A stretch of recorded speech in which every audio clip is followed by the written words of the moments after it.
Who were the ancient peoples of the world? And what did they know?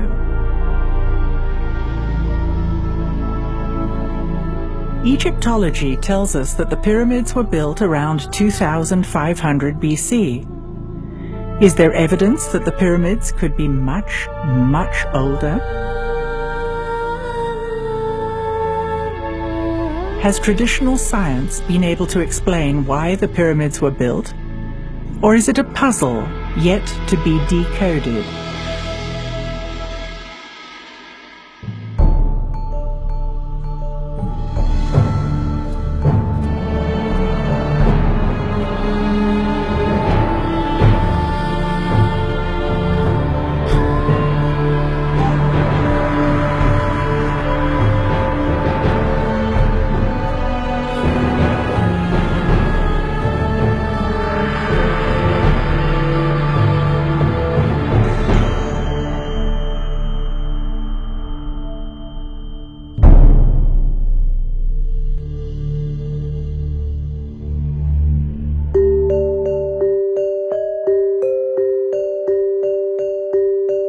At the geodesic center of the world, at the mouth of the Nile Delta, there are pyramids built by an early civilization clustering at 6 distinct sites. One pyramid is up a mountain. It can be seen from space. Curiously, the inside is open to the air. What was its function?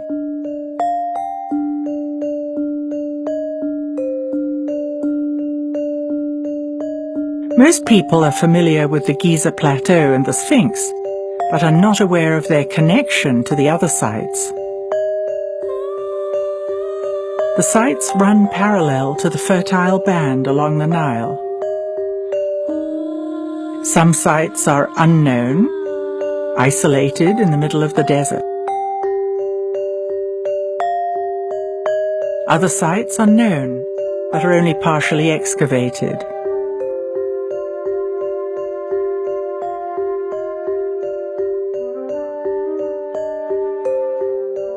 The monumental nature of the sites is hypnotic and stimulates our wonder and curiosity.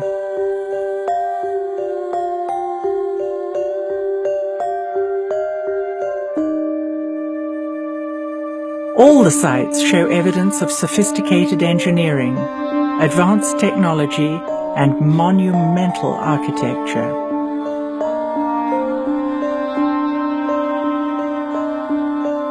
Could the ancients have had an understanding of a superior science? Is it conceivable that there's a correlation between the sky and the ground?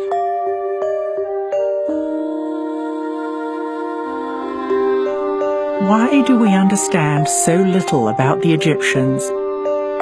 We are told their technology was primitive. Yet the temple walls show the ancients making precise calculations.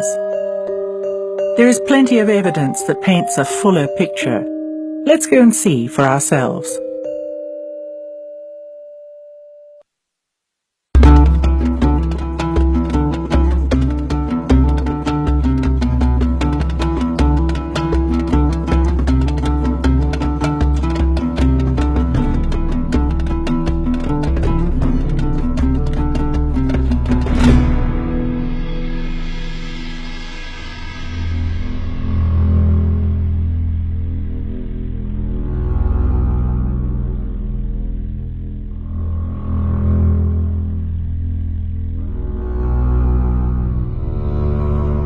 So here we are on location at Abu Raush, which is a fascinating site in that it's up a mountain. This is a pyramid like no other, open to the air. This site really debunks the theory of pulling stones with rope to get them up on top of a pyramid, in that the stone would have to come up a mountain before it went up a pyramid.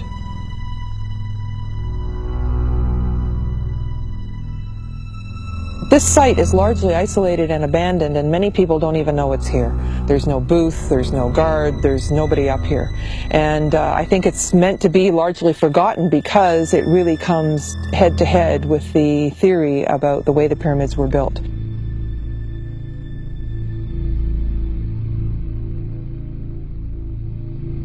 When you look around the site, you see evidence of small stones that are newer, medium stones, and then the ancient large stones.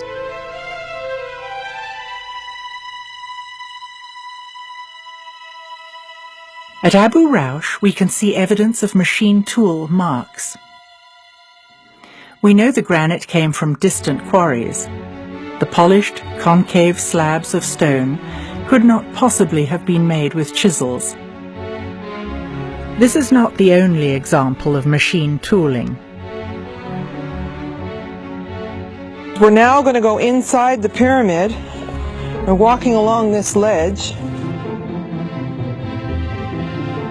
And what we'll see is there's a passageway here that goes down into the pyramid, even though it's open and exposed. So let's go down.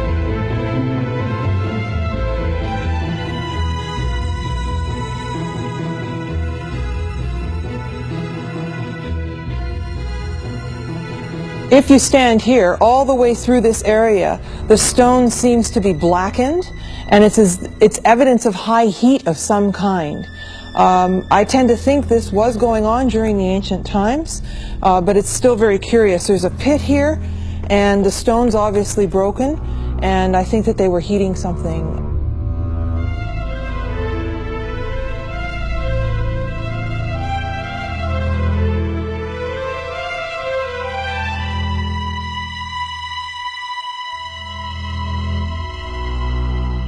This is the northern point of the Band of Peace. It's the top pyramid in a series of 22 pyramids that go from north to south. So we're now north of the Giza Plateau.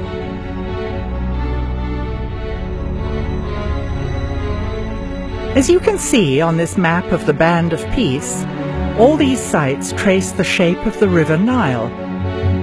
A new theory suggests that the Nile once flowed right in front of the pyramids, and the causeways of all the sites touched the river itself. Considering that the Nile is the lifeblood of Egypt, just as rivers all around the world are vital to the cultures living by them, it seems obvious that important sacred structures would be built directly on the river, not 8 miles away from it.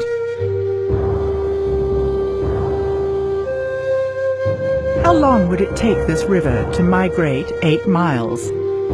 Looking at geological time provides yet another clue to finding out when these magnificent structures may have been built.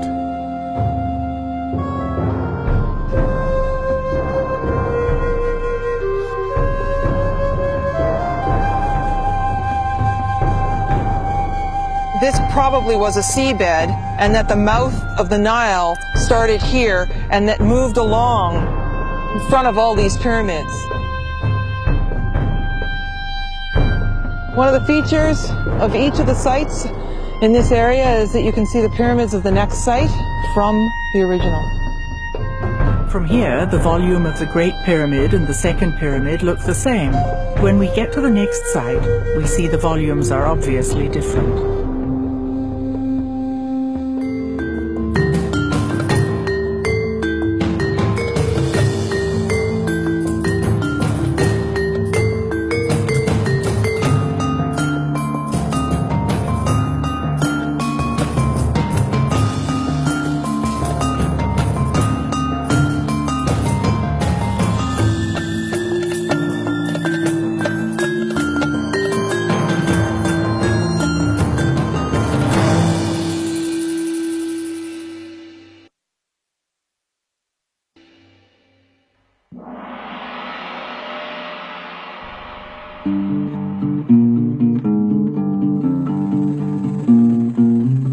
It's hard not to be amazed by the pyramids of the Giza Plateau. The Great Pyramid covers 13 acres. It was constructed of 2.3 million stones weighing up to 200 tons each. must have had a level of engineering science that it was unbelievable compared to what we have now. Indeed, they managed to have an order of which they based on this so-called cosmic order, which lasted for 3,000 years. No other civilization has done this. Why is ancient Egypt still so mysterious to us? Are we looking in the wrong place? Or are we looking in the wrong way? We look at everything through our sociocultural context, and so it's very difficult for us to look through that and see another possibility for how life could have been. And we also have to be willing to depart from our own traditional ways of looking at things. That's what's really stopping us from understanding the ancients. We may need to reconsider what we've been told and what we think we've seen.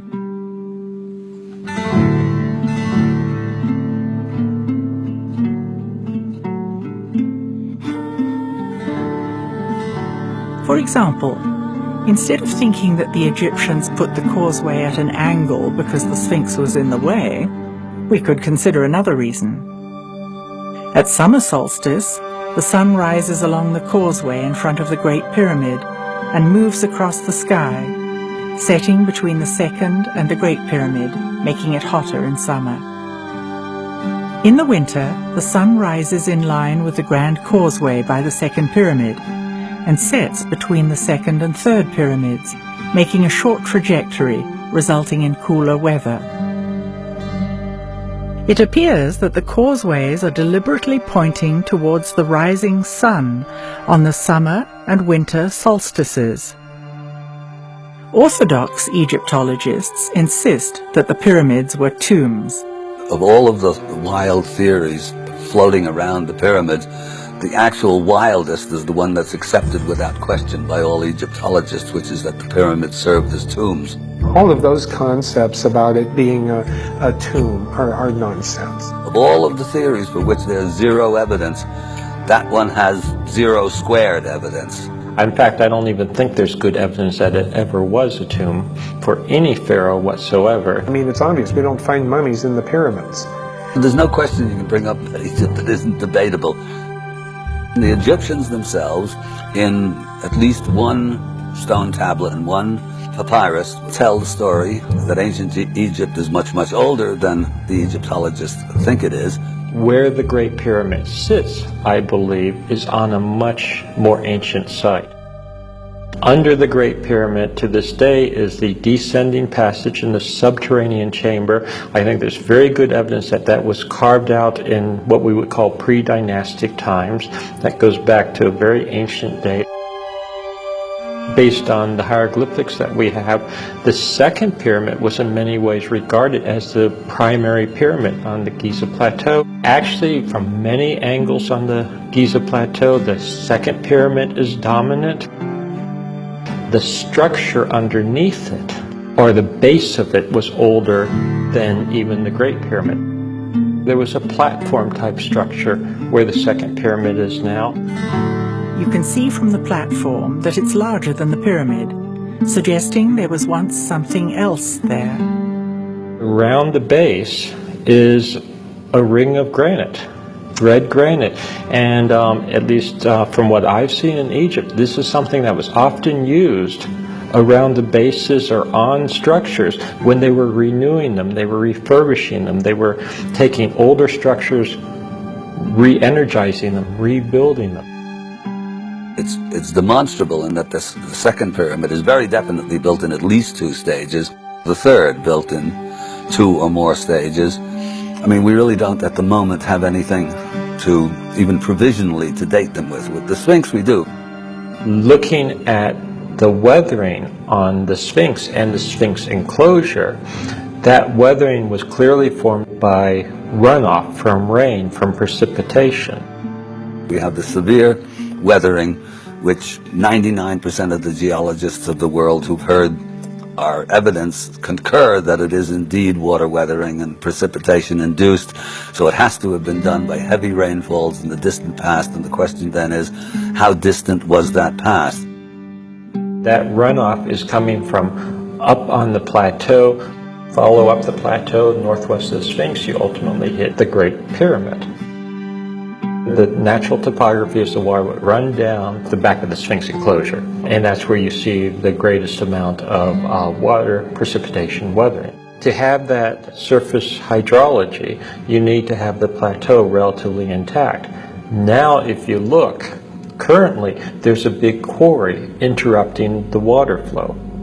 So we know that the water flow that was causing that weathering had to occur before that quarry existed. That quarry is well known Egyptologically by inscriptions, etc. That was a quarry that was used when the Great Pyramid was built.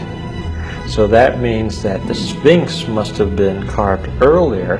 The water was still running off, running down the back of the enclosure wall and causing that weathering before that quarry was a quarry, which means that occurs before the Great Pyramid was built. Basically, we have right there disrupted the traditional chronology. Even Egyptologists agree that the Giza Plateau has a unified ground plan. How does the Great Pyramid display evidence of this correlation? I do think when it was what we would call partially built, it was used as an astronomical observatory. The Grand Gallery, perfectly aligned north-south, opening to the southern sky, would have made a wonderful observational tube, essentially, looking up into the sky. We have shafts pointing to certain stars, Orion's Belt, Sirius. We know the stars because they're mentioned in the text. We therefore can use precession astronomy to place the stars back in alignment with these monuments, in this case the pyramids, for example. The Great Pyramid stands exactly at the center of the largest land mass on the planet. Yet, we had no idea of the position of continents until 600 years ago. How could they have known? I've shown that Giza, if interpreted as being Orion's belt counterpart, then the layout of the three pyramids, as they are to the ground meridian, would fit a celestial meridian of these stars at 10,500 BC. They reach the very lowest point in their up and down move. Looking east, you had the Sphinx looking at the constellation of Leo. So you have two major monuments on the same site, looking at constellations that are representative of these features on the ground in the sky. We have evidence that they did it, and the alignments were there. Now, could the pyramid builders have been aware of these alignments? Or why not?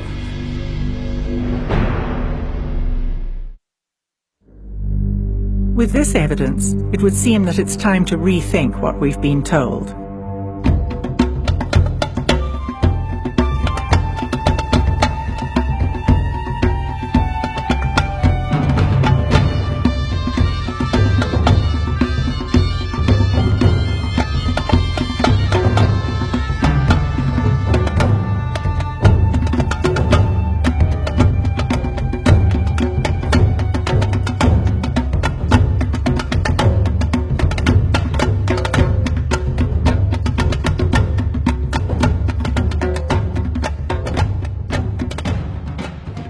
Here we are at Abu Ghraib. You can see that there's no road, no ticket booth, no nothing. This is a very isolated area. And we're going to walk through a mango grove.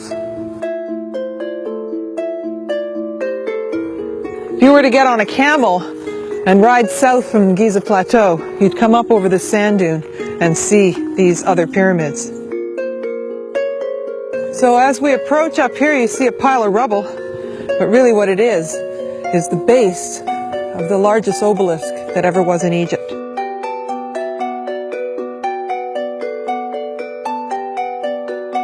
Well, here we come up to the platform of the crystal altar. You can see that it's made of quartz, if you look up close here. These little bits of crystal are coming right off it. And then we have a laser cut 6-foot circle in the middle. And then these points, these huge slabs, these pointing to the 4 cardinal directions, made out of single solid pieces of quartz. So here we have some stone basins that were found by Sir Walter Emery years and years ago, and the Department of Antiquities lined all these up with the idea of maybe bringing them to the museum, and they really didn't know what to call them or what they were, so they just decided to leave them here, and they've been here ever since. But if you look at the features on these, they're actually made out of quartz crystal. We'll look up close at some of the places, but when there's little fragments that break off, it's actually a hunk of quartz. And there are these little holes inside, and they say that they were for animal sacrifices and the blood would drip through. I don't know. I really don't think that's what happened. No one has ever come up with a theory that satisfies me about what they're for. Is there anyone who knows more about this area?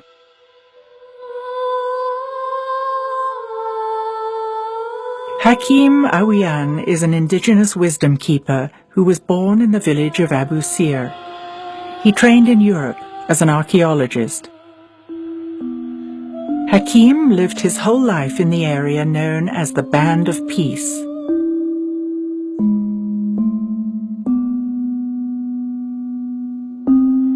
The Giza Plateau was his front yard. 1936-37, the Sphinx then was covered with sand up to the neck. And there was my playing yard. There are tunnels. I used to walk in these tunnels. In water, I used to crawl sometime because it's narrow. At Abu Jarab, we have a crystal altar, a round disc in the middle of 4, a symbol of Hotep. And the word Hotep means peace and food. This round disc, it's a lid on a shaft about 180 feet deep to the level of the ocean. And that is still running water in there, and you can feel it while you're in the area. These instruments were not found in a line like you see today, it's 9 of them, but they found around the area. And there is still some more to be found. And then we have oldest obelisk located in Egypt. Next to that altar, what's left of the what you call hieroglyph writing, that is Sufi writing. It has the obelisk and the disk of the sun and words saying the heart of the sun. Ibra.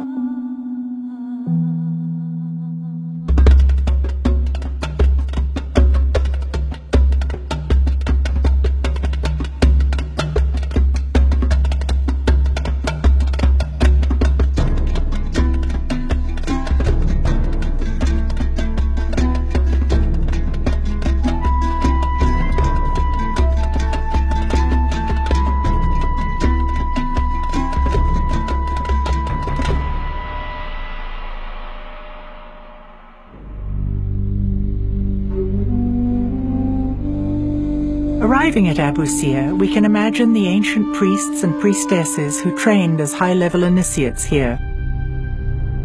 Just as we have monks, nuns, and priests nowadays, the ancients trained initiates in ritual practices that served the highest good of mankind.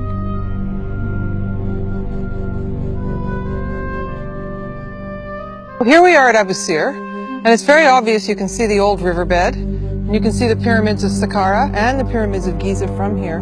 But more importantly, you can see the old causeway, and you can imagine that boats used to come along the river, and then the high-level initiates would just step off the boat and walk up the grand causeway and through the pillars into the temple, which is in front of the main pyramid. Spiritual connections would nourish the initiates, instilling a sense of peace and purpose. These elegant columns are carved from solid granite. There's something about these black floors that you just imagine them being polished, and the beauty in here. Similarly, you can see a beautiful black floor in the temple to the east of the Great Pyramid. The rituals of ancient Egyptians were dictated by the stars. For example, the ancients tracked the movement of the most prominent star in the night sky, Sirius. Through watching night after night, season after season, they realized that this star would drop below the horizon and remain out of sight for 70 days each year.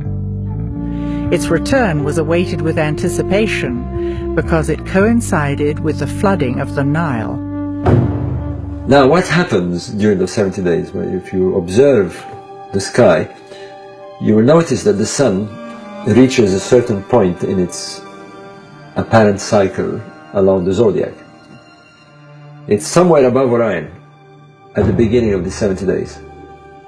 And it drifts approximately a degree every day towards the constellation of Leo.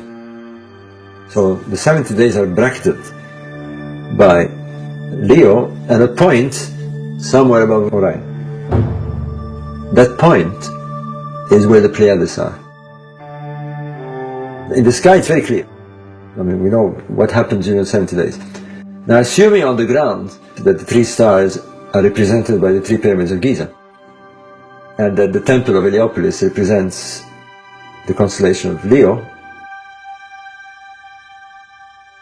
then you have another feature. You have the Nile that separates them both. Similarly in the sky, the sun at the beginning of these 70 days is about to cross the Milky Way and head towards Leo. So if you take the three stars of Orion's belt as being the three pyramids, then you have a scale. You know their distance, and therefore you know the stellar scale that you're talking about. And if you use that scale, you work on the same scale, then the position of Abu Sir fits the Pleiades. And surprisingly, there are 6 pyramids there, and there are 6 or 7 stars there, and they seem to be in a cluster. And indeed, the sun's path is just below the Pleiades. It's not through them, just below them. And odd enough, we find the sun temples just below the Abu Sir pyramids. So we've got sun temple to sun temple. I now call it sun stations. It looks like these were the stations that on the ground the solar king performed these 70 days rituals. A bit like the stations of the cross. So you can see them in a much more archaic and grandiose way. The king went along to these stations, if you like, to perform his rituals, his passion.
Here we are at Saqqara.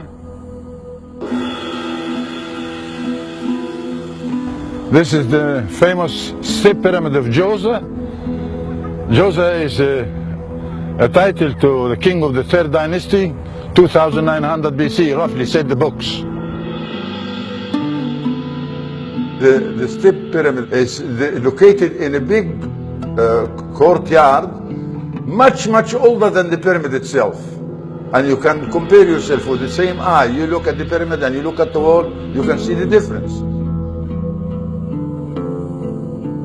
These chunks of stone in front of Hakim are quartz crystal characteristic of the area. If we go back to the ceiling here, then it reflects the crystal tile on the ground. This is what's left of it. This has been quarried by the natives in the area in the 17th century.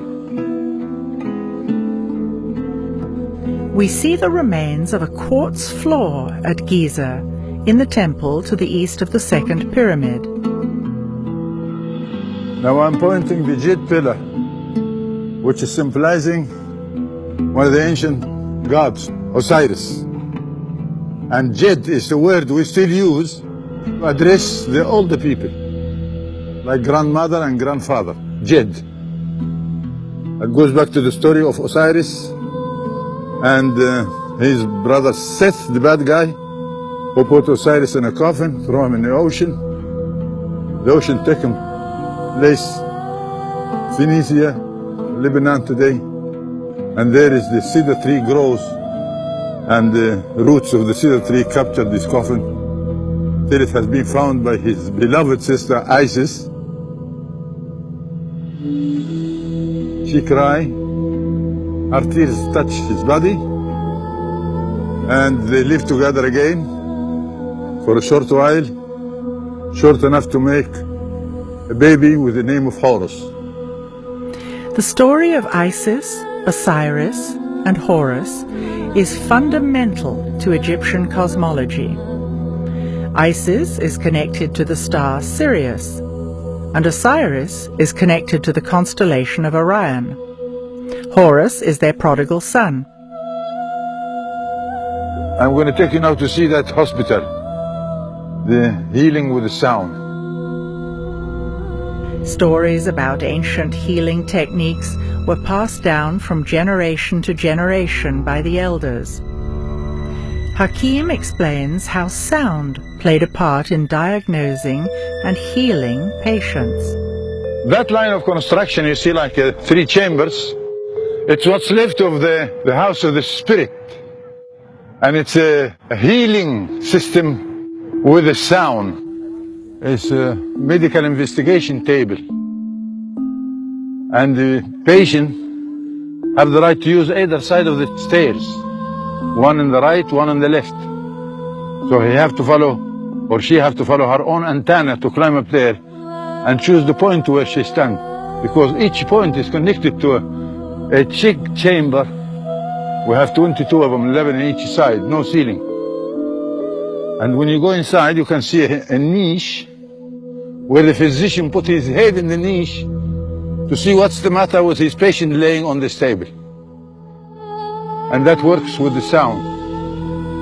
And the sound source is running water in a tunnel underneath here. So it's a big map of tunnels underneath here. Let's consider that the pyramid sites along the Band of Peace are sophisticated harmonic structures, not only mirroring positions of the stars, but designed to replicate harmonic cavities of the human body. It seems that the chambers in the pyramids are harmonically tuned to a specific frequency or musical tone. Sound healing techniques were used to restore the patient's body to the correct harmonic within. This is the view of Abu Sir to the north of Saqqara, and here is the view of Dashur to the south.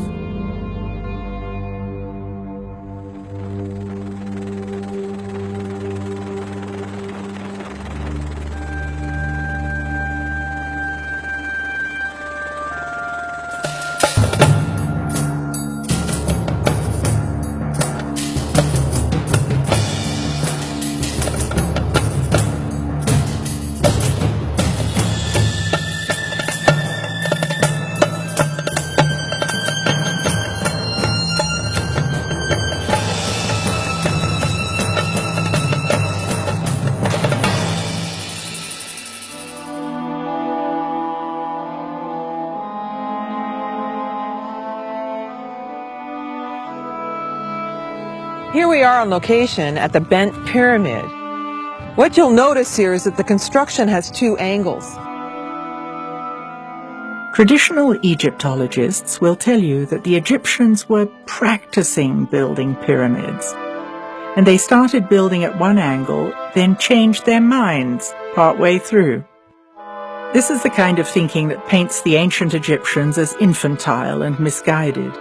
But is there another way of looking at it? We call these constructions at that area in Dashur related to king called Senefru. At Dashur, there are 3 pyramids with 3 burial chambers in each, 9 in total. Traditional Egyptology tells us that the entire site was built by Sneferu. If the established story that the pyramids are tombs is correct, why would Sneferu have needed so many? Sneferu would have had 9 different possibilities and options for where he would have been buried, which again is illogical. So this comes back to the fact that understanding the Egyptians in terms of traditional Egyptology means that they were misguided and illogical. I don't think this was the case. Now, when you come to the word Senefru, sin means double. Nefer is harmony, so it's double harmony. It's not a name of a person, but it's the energy we get from these constructions. Let's consider that the pyramid sites along the Band of Peace are sophisticated harmonic structures.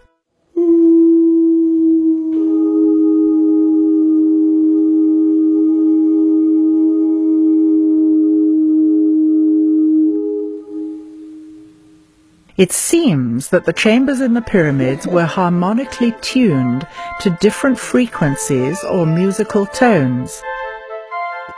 The Bent Pyramid, it has 2 chambers for 2 different sounds.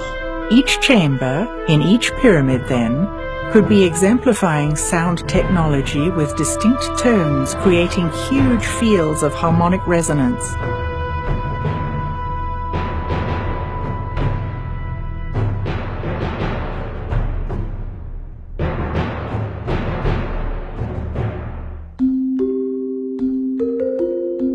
At Dashur, we have the Red Pyramid and the Black Pyramid. The Bent Pyramid is covered in white Tura limestone. So we have red, white, and black. Maybe this is a clue to the Giza pyramids also having distinct colors in the past.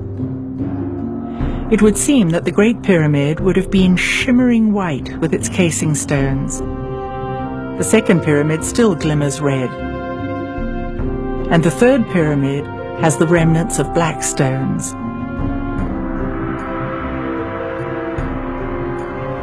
This is the old riverbed where the Nile flowed in times past. Here is the Black Pyramid. Egyptologists say the pyramid builders were experimenting and they miscalculated, so the pyramid broke apart. Could there be a different explanation? Another pyramid with similar construction 100 kilometers south of the Band of Peace is known as the Maidum Pyramid. Today when you walk around Maidum Pyramid, you'll find out that on the ground is a coat of black color flint.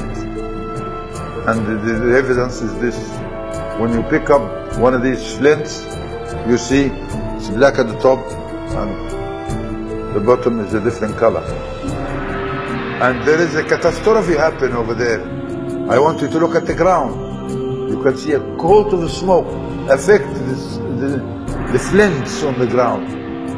Maidum is not the only place that looks as though there was an explosion. Look at this giant crack in the solid stone of the Red Pyramid. It would have taken a huge force to crack the solid rock. There is a crack in the subterranean chamber in the Great Pyramid. And there is another one in the Grand Gallery. There are weird chemical burns in the Red Pyramid. What could have caused these? Old photos of the king's chamber in the Great Pyramid show the stone as black. The room was cleaned and restored, and now we can see the walls are pink granite. The granite sarcophagus has a broken corner, and the wall next to it has a giant crack. What kind of force could have caused this? Is the Department of Antiquities erasing evidence under the guise of restoration? Where did we get the history of Egypt? Herodotus was a Greek historian in the 5th century BC.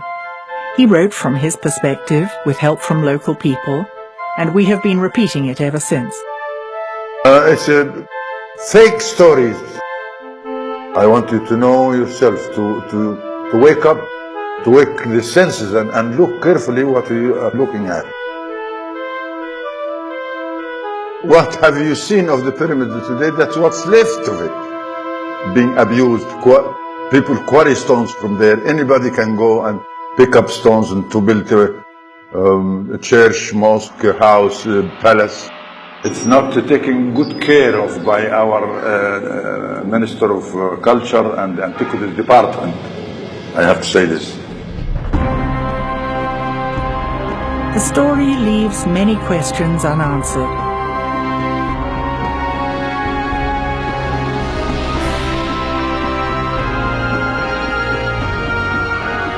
Maybe it is time we use the evidence to reconsider what we've been told.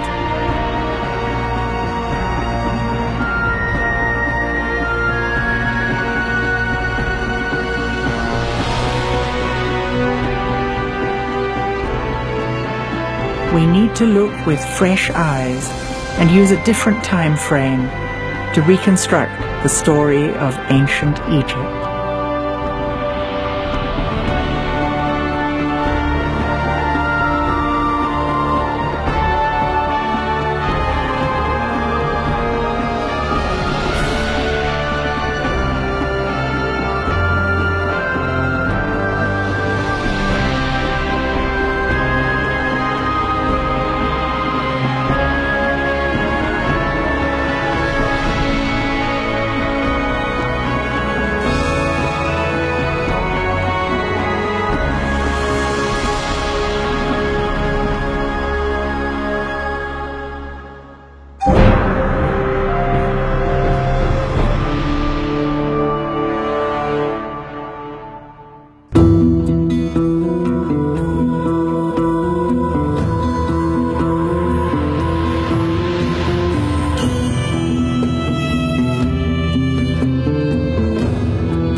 We are accustomed to our own technology.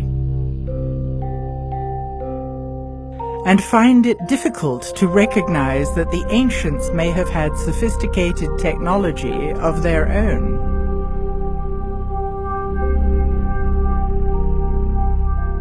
Since the technology of the ancients is not obvious to us, are we looking in the wrong place?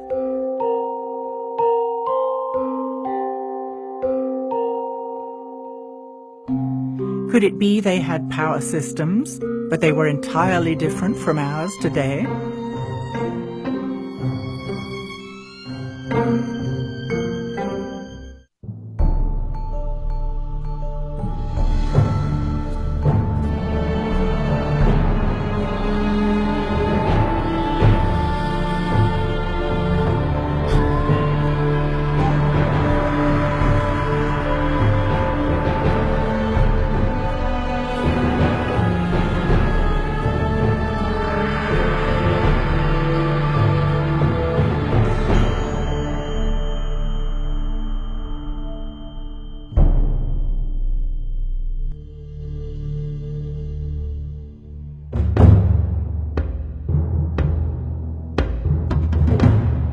Looking at the architecture of structures from ancient Egypt stimulates a sense of wonder.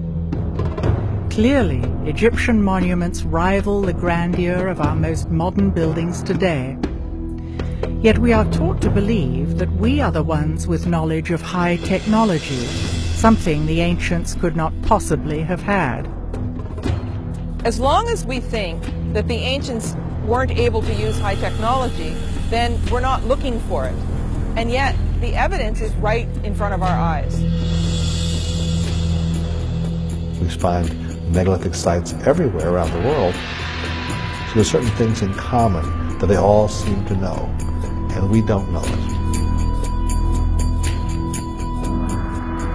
Yeah, a lot of people are trying to figure out why mankind built these structures out of these huge megalithic stones. We don't even know how to move 200, 300-ton stones very well today, let alone 4,000 or 5,000 years ago. I started looking at megalithic structures from an electromagnetic point of view, and sure enough, I began to find that there were these energies there present in measurable forces. Strange things happen sometimes in sacred sites, and those are clues that the physics that we're taught in school is not everything. For thousands of years, the pyramids and the Sphinx stood as sentinels on the open desert.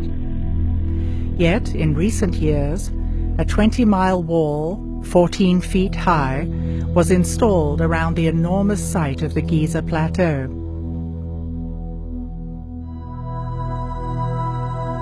There are about 100 armed guards patrolling the pyramids at night. Applications for investigative academic research, while entertained initially, are almost all routinely refused. Unlike in times past, tourists are now being restricted from taking photographs in the Egyptian Museum. The monuments of Egypt are World Heritage Sites. Why is access and legitimate scientific research being systematically restricted? Much of ancient Egypt remains undiscovered. Satellite images show traces of buried structures that are still not excavated. In the name of protecting sites, are Egyptian authorities preventing us from learning the truth about our ancient past?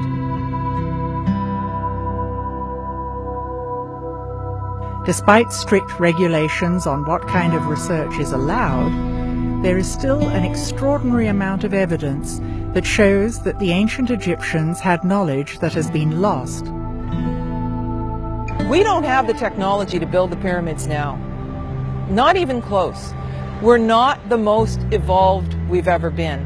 And that is one of the blinders that has stopped us from imagining that the ancients could have been far smarter than us. Hakim Awian was raised by indigenous elders who lived in the area of the Band of Peace. Having preserved the ancient Suf language, stories were passed down generation after generation. Fragments of knowledge from the ancient past were thus preserved. If my colleague, the scholar, who learned to say that the Egyptians have a piece of rope, put it around a block of stone, at least 60-ton weight, and pull and push by animals and run on wooden blocks. This is what the scholars are saying. We may never be exactly sure how the pyramids were built. Yet we can begin to reconstruct our understanding of the culture living in the Golden Age and their values. Traditional Egyptology insists that the pyramids were built by slaves to feed the egos of kings. Does this fit with our emerging construct of Egypt in a golden age? There is no slavery. All workers are willingly pyramids builder. This is a qualified people of architecture, engineers, and they deal with all the power, like cutting stones, transfer it and use it. And that is clear not only in the pyramids and in the temple walls and many places. You can see that clearly. There are clues throughout Egypt that point to knowledge of high technology. A fascinating thing occurred when a chunk of stone recently fell off a lintel at Abydos Temple, and controversial images resembling a helicopter and other advanced-looking vehicles were revealed under the stone. It would seem that the images were covered in the distant past when things were changing politically in Egypt.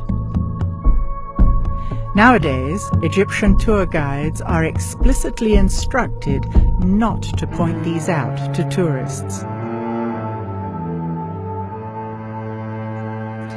The Egyptological explanation is that it is multiple hieroglyphs overlapping from distant kings' inscriptions. But, like many things in Egypt, the explanation is still debatable.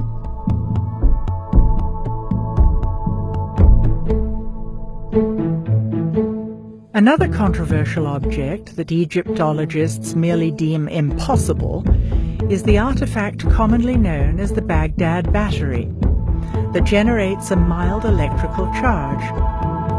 Similar ancient artifacts that match these objects have been found in Egypt. We can't say for certain, but it would appear that the Egyptians documented the existence of these artifacts as well. Recreations of these objects have been made and have successfully created electric current.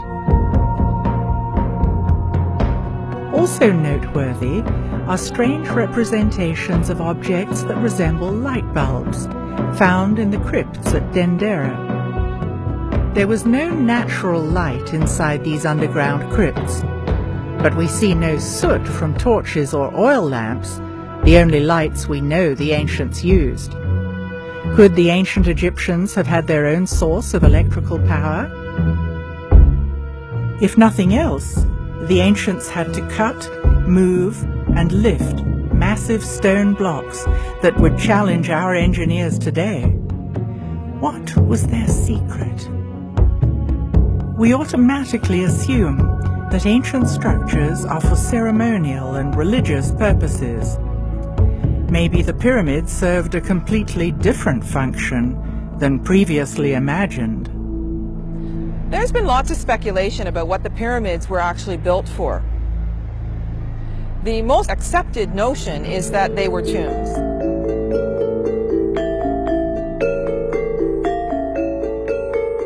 Much more complicated situation with the Great Pyramid than most people understand or most people believe, including a lot of Egyptologists who see it simply as a tomb for the pharaoh Khufu. That idea is childish for the following reason. I mean, it's obvious we don't find mummies in the pyramids.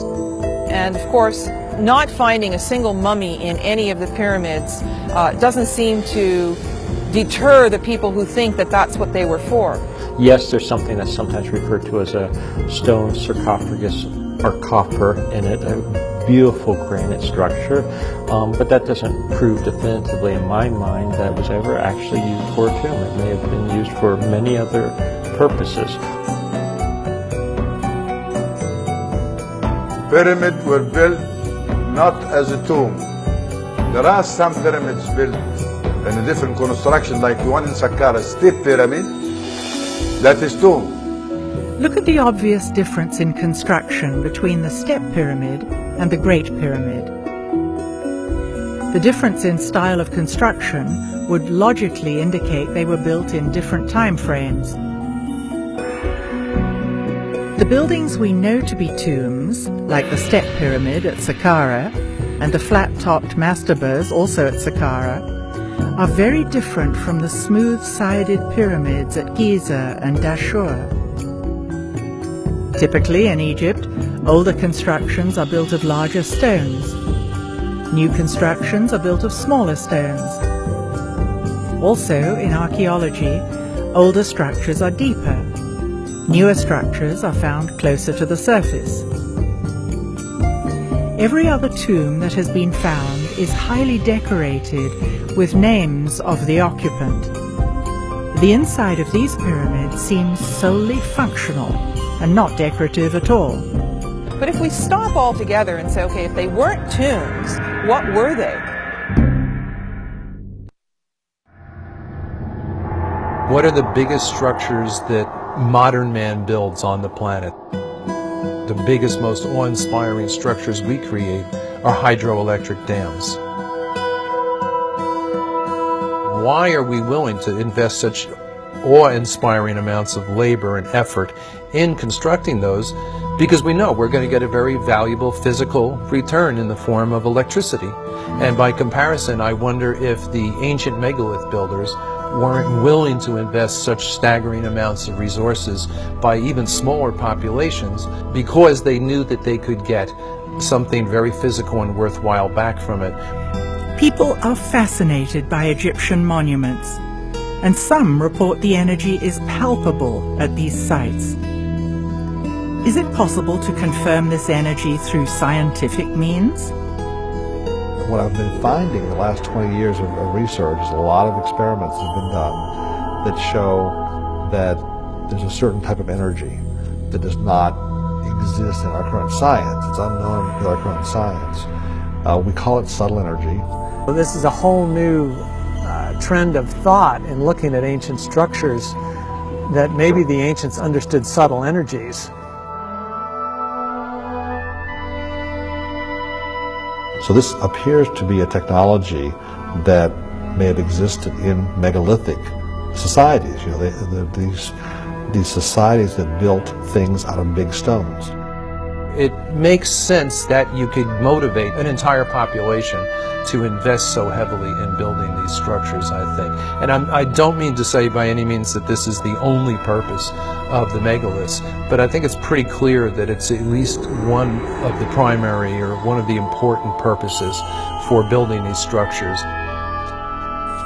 We find megalithic sites everywhere around the world, and there's a tendency to make circles or certain types of formations. Megalithic sites occur all over the world. Is their placement random, or does the location of these sites reveal yet another hidden layer of ancient knowledge? One thing I found looking at different megalithic structures over a few continents and numerous places around the world, overwhelmingly these places, the pyramids, the Stonehenges, etc. of the world, were placed on ground where an unusual type of geology naturally concentrates the regular daily natural electromagnetic fluctuations that occur everywhere on the earth each day.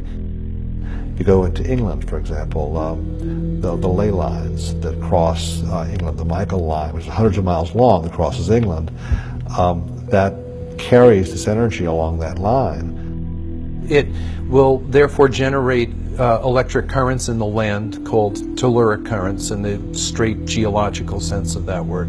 And those occur everywhere on the planet. We know that this delay energy, this subtle energy, passes along these lines.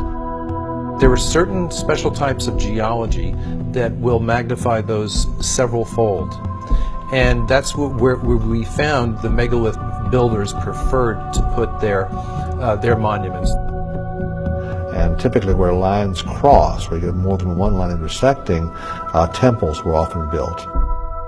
These are called conductivity discontinuities, which sounds highly technical, but it's merely the place where one area of ground that has a good ability to conduct electricity meets another area of ground that has a lesser ability to conduct these natural electric currents. The Chinese had the same tradition. They call them dragon lines.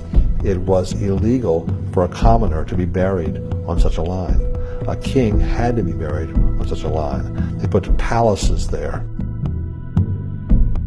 There's a whole series of sacred sites that are always built on lines like this. I want to say in this area about the location of temple. You have to have symbols appear on the ground. When it's seen, then this is the place where people naturally come to get more healthy energy from that spot. You know, energy pops from the earth. And it appears as though they were attempting to control the flow of this energy and use it for their own purposes.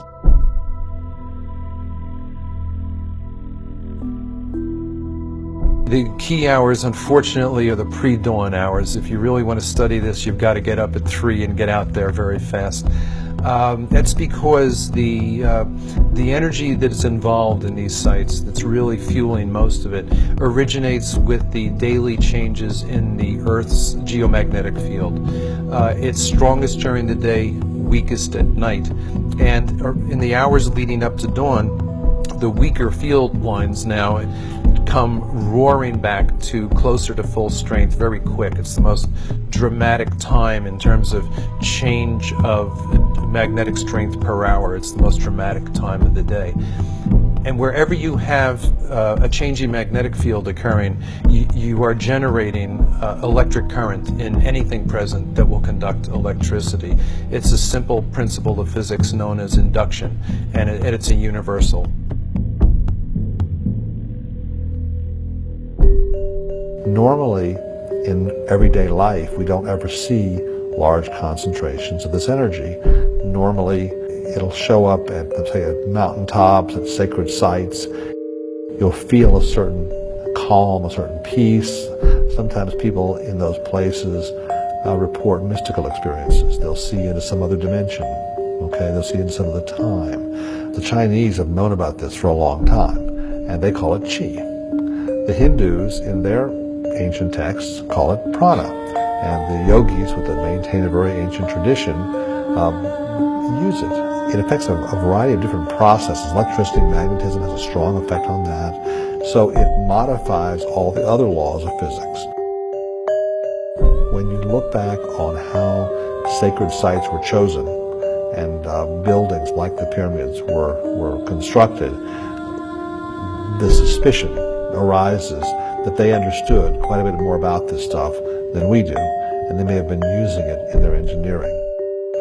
Then the megalith builders designed these structures and then built them in such a way as to further concentrate those energies. So they definitely seem to have known what they were doing. We are not used to things built out of stone being high technology.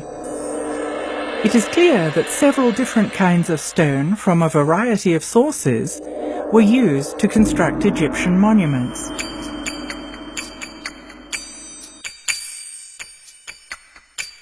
Did the distinct qualities of the stones serve a special purpose? What I do find fascinating is that the core of the pyramids, at least at Giza, are made out of one type of limestone. Now, it is the limestone that was closest, but it also happens to be the type that's called dolomite because it's got a high magnesium content. And because of that metal content, that kind of limestone conducts electricity pretty well. And then they chose to sheath the pyramid in the whiter Tura limestone, which, granted, it's whiter and it's prettier and all that, but it also has almost zero magnesium content. And therefore, it's a much poorer conductor of electricity. It's closer to a pure calcium carbonate, which is what all limestone is. And pure calcium carbonate conducts electricity much more poorly than dolomite does. It's interesting to me that those outer stones were the ones that they cut so precisely that all these thousands of years later you still can't get a razor blade between them. Because basically what we've got here is we've got a situation with a highly electrically conductive core of those pyramids wrapped in what is effectively a very effective insulator. Why the granite in the passageways, you know? And so, of course, I'm thinking from an electrical point of view and a physical point of view. Is there anything special about granite? And yeah, there is. Granite is slightly radioactive, and it will ionize or electrify the air. It releases radon gas, which is radioactive. Granite is a transmission stone. It's not dead stone. It's alive. So you have these sealed shafts with granite linings, and I wonder if it wasn't designed to keep an electrical charge present in those shafts. They were built exactly like, if you will, an insulated wire, only more so because you've got all the charge in the ground that's spread across the base, concentrated all the way up into this tiny spot at the top.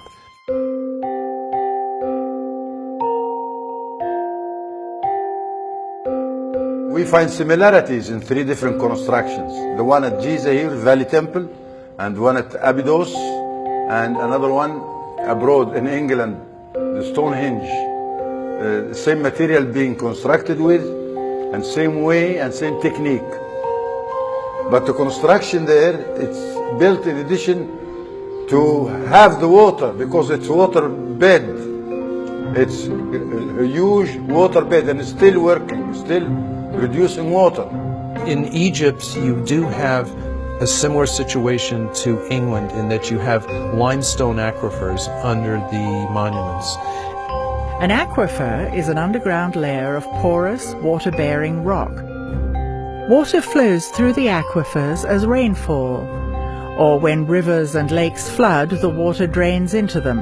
And movement of water through limestone or chalk aquifers is known to produce electrical charge by two different processes that are self-reinforcing. And I've personally measured this for a week at a stretch at Silbury Hill in England, for example.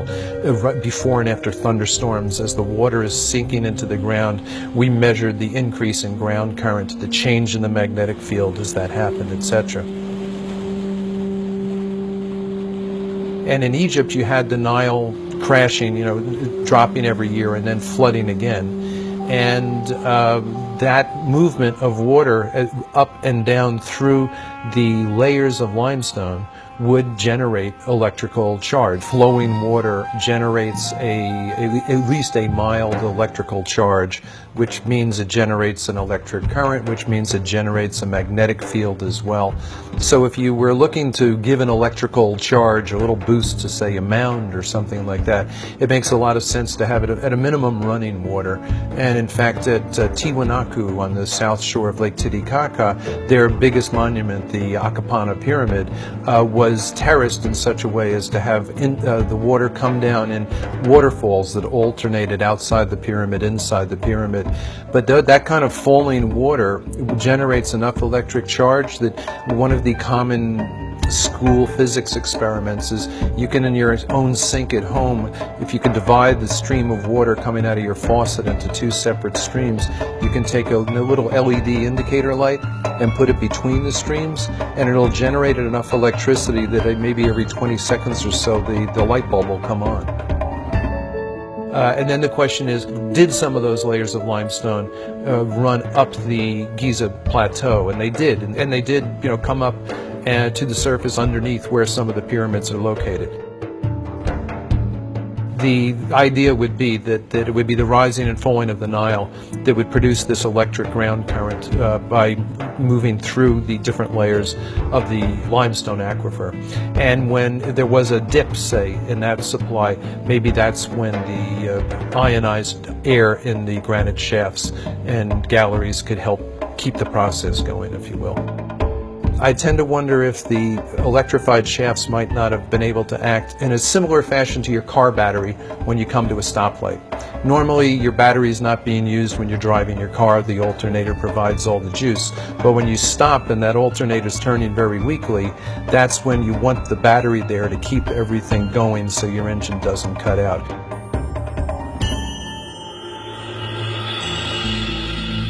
So you've got this concentration of negative charge from the ground at the peak of the pyramid or mound, and a concentration of positive charge above it. And if those two become strong enough, you can start to get brush discharge, which would mean it would glow, like ball lightning, for example. It's a theory. Why in the Great Pyramid is there no frescoes, there's nothing, no decorations at all? Now, some people have proposed the idea that the pyramids are actually energy machines. And so I liken this to the fact, like, you wouldn't put a decoration inside your oven. I was talking with a woman who had spent some time in the Great Pyramid, and her comment was, it felt like I was in a machine. She said it was not like this, oh, it's a wonderful shrine. She said it felt very functional. In fact, she made a comment that I actually think is probably right on. She said, I felt as if I wouldn't have wanted to be in here when it was running.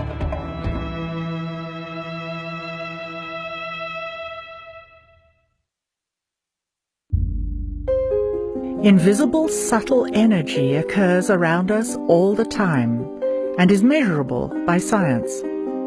We had noticed a lot of people showing us photographs from megalithic sites that disproportionately often seem to have these balls of light in there, usually flash photos.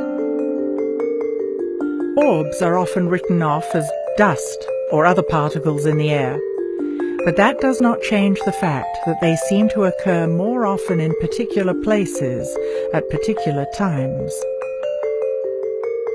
At Tikal, at the top of the most energetic pyramid that we found down there, we took a lot of flash photos during the course of our 8-hour stakeouts, which would run from roughly 3 a.m. till 11 a.m. And on the pyramids that were electrically dead, that had no juice, nothing going on, which were the big fancy ones, but the most recently built ones, we would take photos and find out eventually when they were developed, no orbs, no glowing balls of light. But on the oldest pyramid down there, where we did work and got all kinds of results, that was 1,200 years older than the big fancier ones. In that case, the photography we got back from our own simple flash cameras, they were literally choking the screen with these balls at the period at which the air was highest in electrical charge. And on the strongest day down there, I was recording electrical charge higher than I've recorded even in thunderstorms back home. We don't know what orbs are, but our personal guess is that they're balls of ionized or electrified air that will tend to hang together.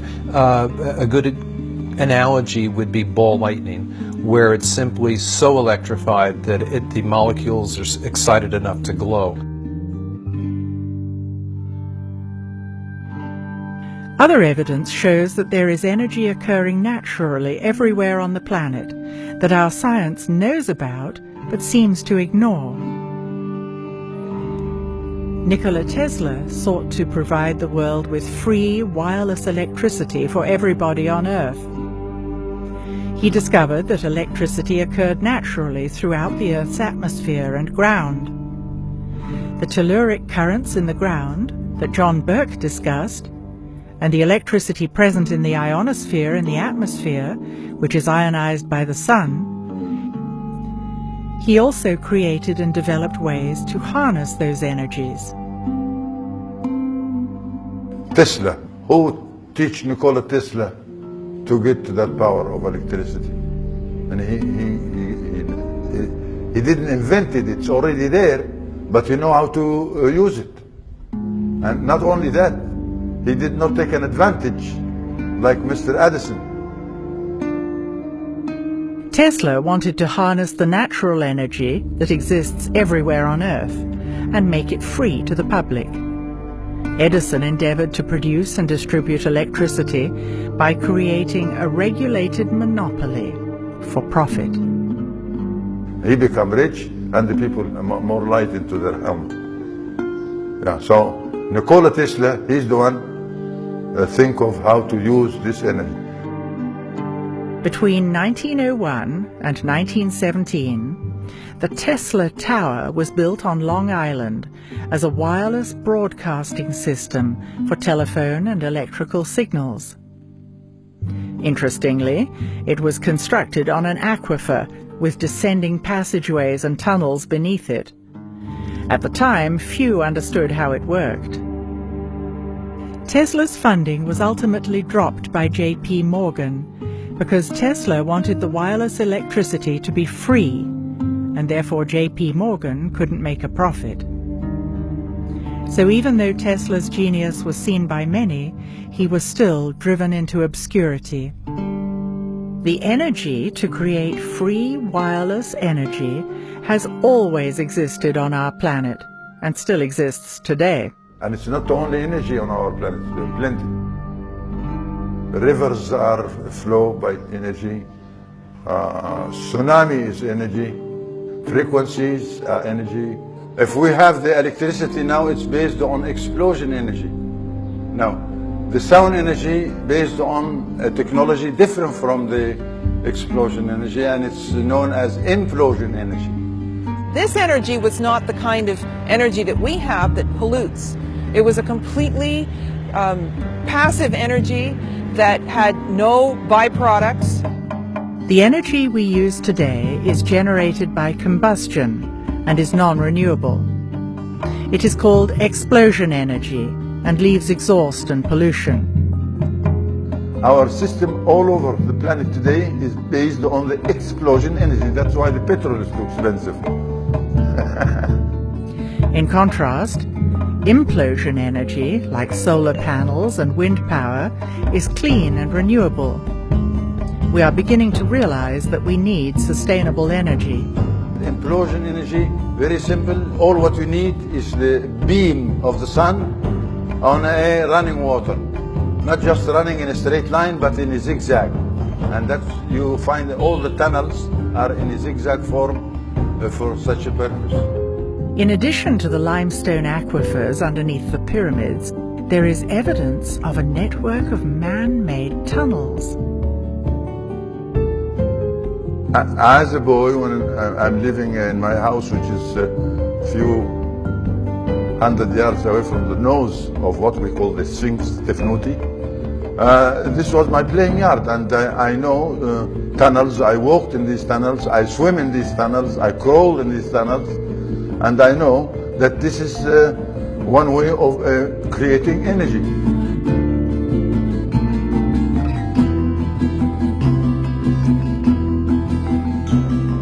Now this is cost nothing. I mean, all what you need is a beam of the sun reaching the running water underneath the tunnel, and you can see that there are many openings in each tunnel permit this sun beam reach the water. And when it does, then the energy is there. Energy is not just to run your car, or it's run the people, feed the people.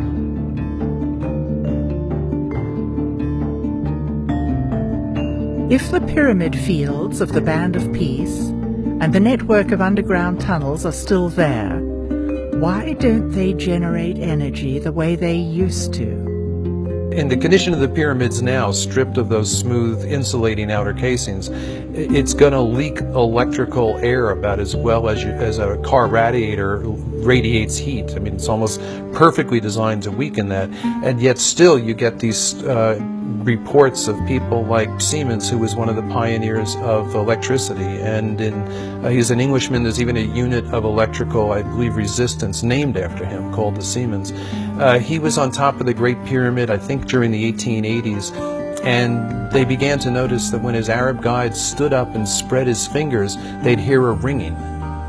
And when he closed them, you wouldn't. And he stood up, and he could sense the literal electricity in the air. And on the spot, he improvised an instant Leyden jar, which is one of the earliest things they used to use to store electric charge. And he did it by opening a wine bottle, wetting some newspaper, wrapping the wet newspaper around the glass wine bottle, and holding the wine bottle up above his head until sparks started to issue from the wine bottle. And at that point, his Arab guides started accusing him of things like witchcraft. They got into a physical struggle, and he accidentally touched one of the guides with the charged wine bottle, and it knocked the man to the ground and unconscious for a short period, after which they took off down the pyramid.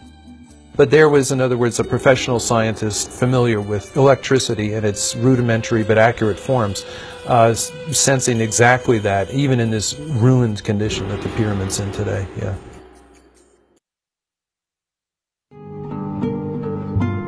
If you come to the Egyptian Museum, there is an item over there known as the schist disc, found by Dr. Walter Emery, and he said, or he think that it could be a vase for a lotus flower. No. The schist disc was found at Saqqara in a burial chamber that no one is allowed to visit. Other goods found in the chamber were simple ropes, pottery, and grains. The disc shows clear evidence of sophisticated technology in the way it was built, and it seems out of context with the rest of the grave goods. Is this the original context for this artifact? Or is it possible that it has had a long journey over the last several millennia, and this just happened to be its final resting place? Look at this hollow stone tube. It looks as though the schist disc could fit over it. It would take sophisticated instruments to shape the tube so precisely. How did they do it? To cut the stone. This is by a sonic cut with no metal instruments like bronze chisel or this. No, it's another stone. And this other stone, it's the hardest stone you can find, which is the diamond. There are pieces of stone lying around that show concave shapes that actually have the machine tooling marks on it. The evidence of the high technology is right in front of us. Look again at these quartz objects. Aside from their unique and amazing shapes, could they have had another purpose? Today, quartz crystal is used as the basis of all kinds of modern technology. It is most commonly used in crystal oscillators. Technology uses oscillating frequencies from tiny quartz crystals that vibrate at certain speeds, with a signature vibration for each device. AM/FM radios, CDs and DVDs, computer processors and Ethernet rely on quartz crystals. Could it be that the ancients were tapping into this technology and using it on a much larger scale, in a way we can only begin to imagine? Of course, we can't say for certain, but based on what we've seen, we can theorize. Energy can be created and manipulated in many ways. It is the lifeblood of a civilization, and therefore an important resource. In Egypt, there are 67 constructions all along the Nile like sails. And for those who has the eye, they can tell from the shape of that construction. The straight form of angles, that is a pyramid or a construction for energy, a plant for energy. That's what we have. A theory that's always struck me, that they were intended actually to somehow or another spiritualize a whole civilization. In other words, to provide a widespread, high level of energy that people needed because a descending age was upon them. And I believe what the pyramid and other certain other structures were constructed for was to basically act as a kind of the equivalent of a street light. You know, if you're in a neighborhood that's maybe not the nicest neighborhood, and it gets dark at night, you like to have bright lights go on. And that's effectively what the Great Pyramid was. Now, these were not lights that illuminated it so that people could see where they were going. It was basically a device, a generator for, if you will, broadcasting and transmitting throughout the planetary structure a type of field which uplifted the entire humanity. And maybe those pyramids were built in some sense or another to stay the decline.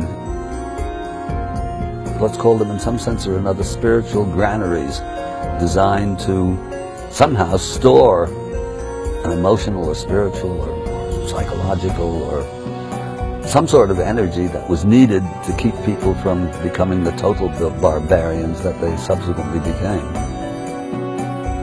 We had the ability to basically prop up humanity for a while using the system, but what we saw was the street light eventually went out.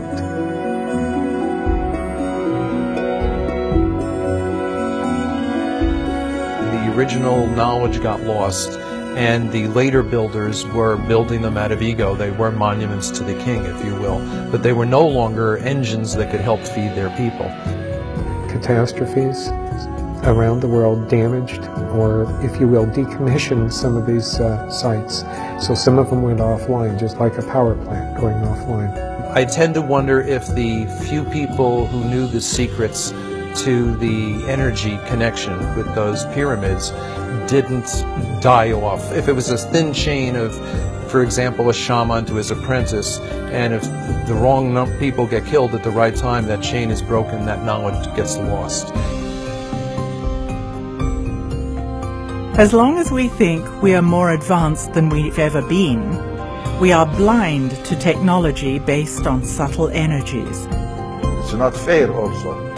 It's not fair to deny what you can see and touch by your own hand. This is all needed, a technique, and we have that technique still. But nobody wants to listen.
the ancients so interested in the motion of the stars? Why was cosmology sacred to the ancients? Pondering the history of ancient Egypt, we typically think of the mysteries of the pyramids and the grandeur of the temples. But where did it all start? Do we know how long ago the ancients began tracking the stars? Could there be lost worlds buried beneath the sands?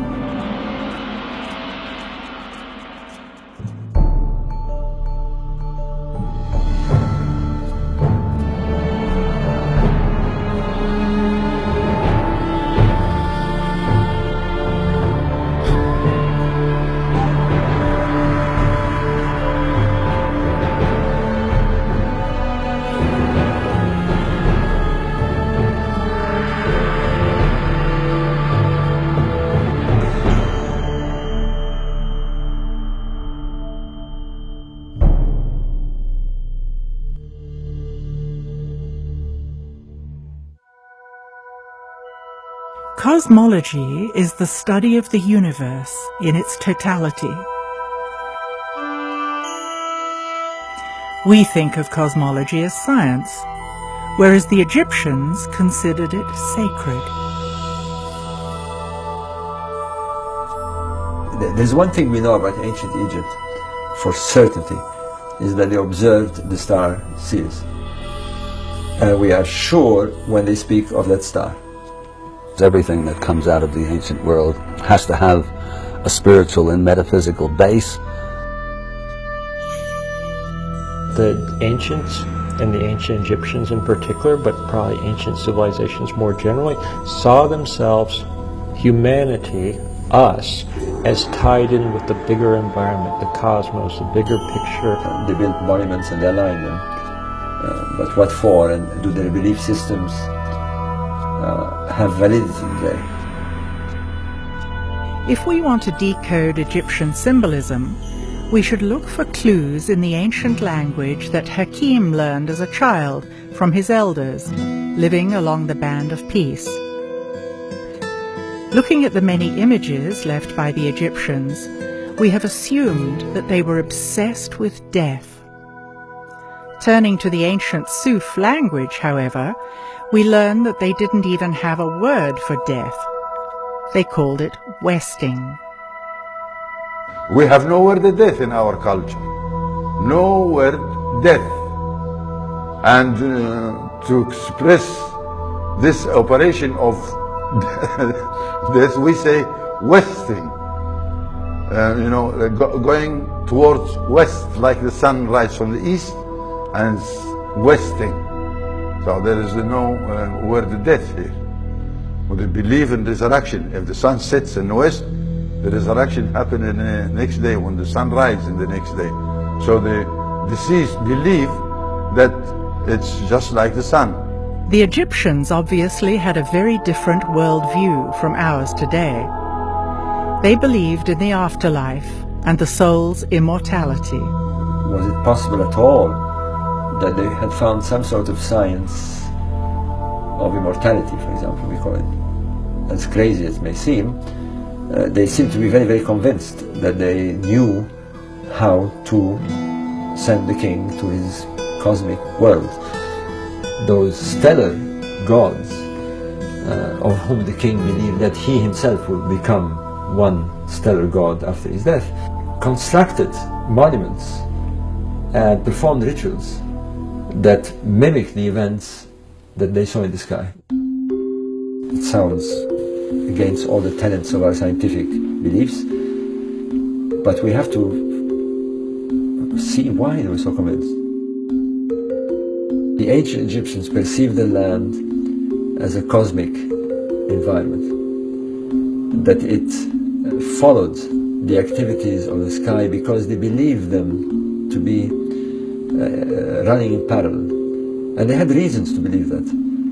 One of the main reasons was the cycles of the Nile. The Nile was the lifeblood of Egypt, and it performed the cycle, which followed the cycle of the sun and the stars. It's not surprising at all that they associated the reappearance of the stars with the rebirth of the Nile.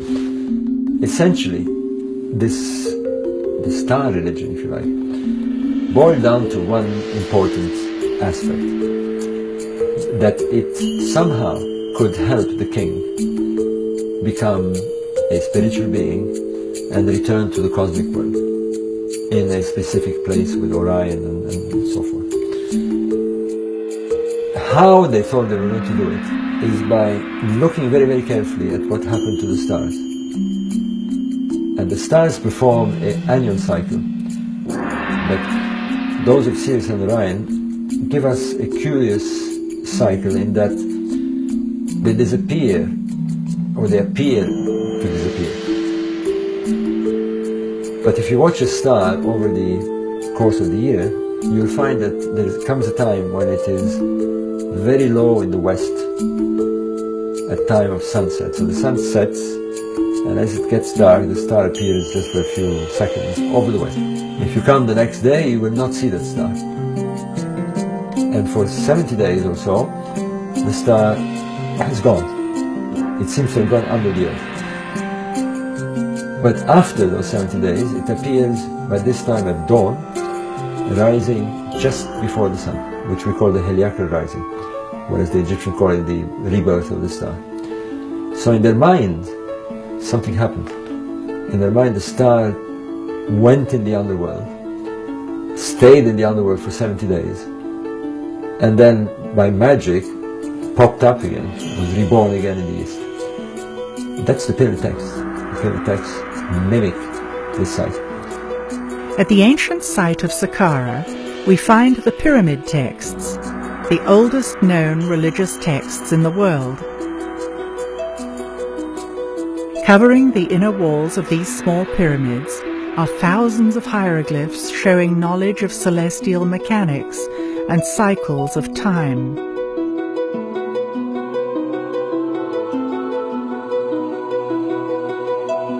Although we've come a long way in our understanding of hieroglyphs, it is possible that many layers of meaning in the symbols remain hidden. Until now.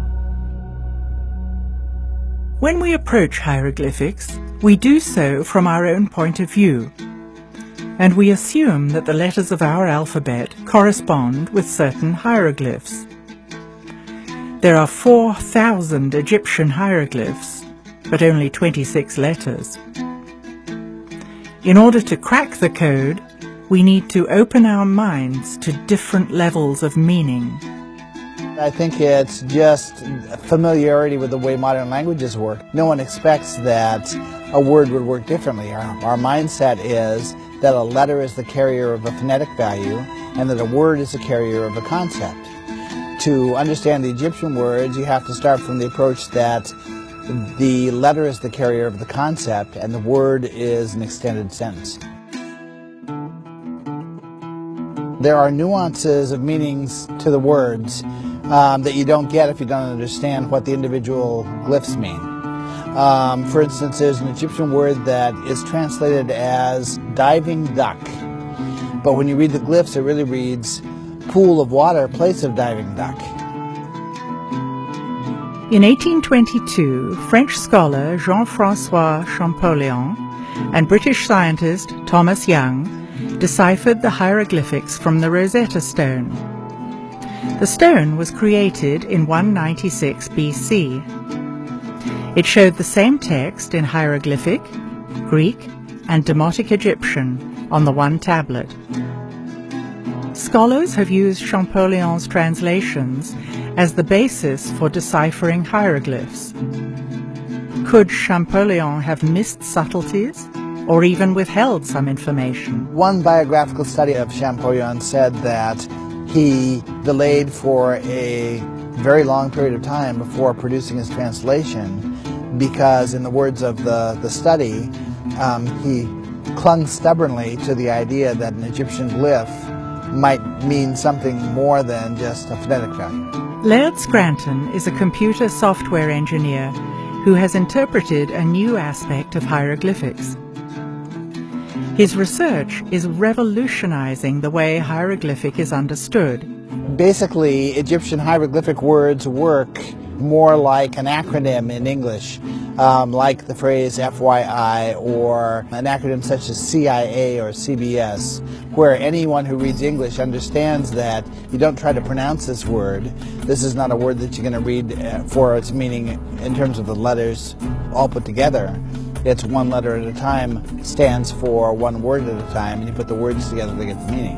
If we think of each hieroglyphic word as an acronym, rather than having a phonetic value, a new layer of interpretation appears. Hieroglyphs reveal in symbolic terms the way the ancient Egyptians thought the universe works. I can show that certain key glyph shapes came out of cosmology, which describes how the universe was created. Okay, and because the shapes came out of cosmology, it makes sense that the meanings that attach to the shape are associated with cosmology also. They would have meanings related to the creation of the universe. Once you agree that the sun glyph means what it means, and that's all traditional meanings, it's hard to argue that the word month doesn't say the moon makes an orbit. Or it's hard to argue that the word year doesn't say time of the Earth's orbit around the sun.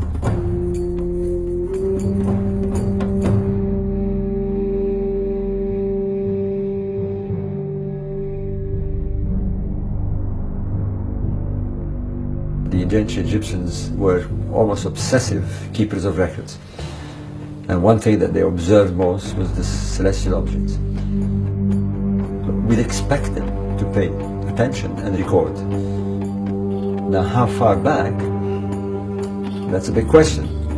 Well, we now have some sites that go at least 6,000 to 7,000 years before. There's a megalithic site that has been found in the early 70s, but not understood until lately, that has astronomical alignments. And strangely, the astronomical alignments that it has are precisely the ones you find in the Pyramid Age. So Orion, Sirius, the summer solstice, they're all there. It's no more theory. We have evidence that they did it.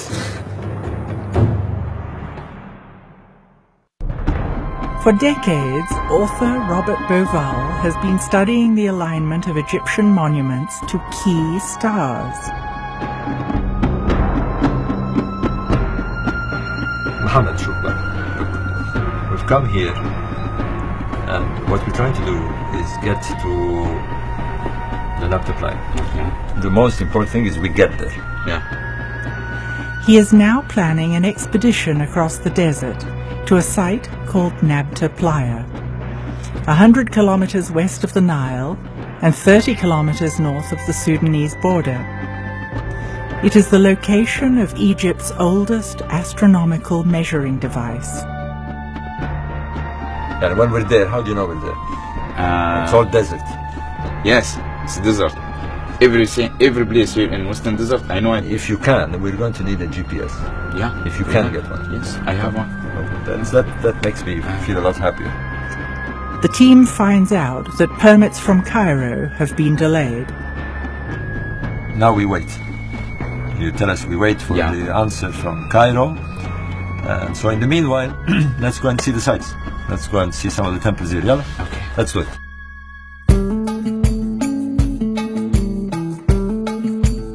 The key to decoding Egypt is in the alignments of the temples, which changed in different epochs to match the majestic drift of the procession of the stars. We're now here at the Karnak temple in Luxor.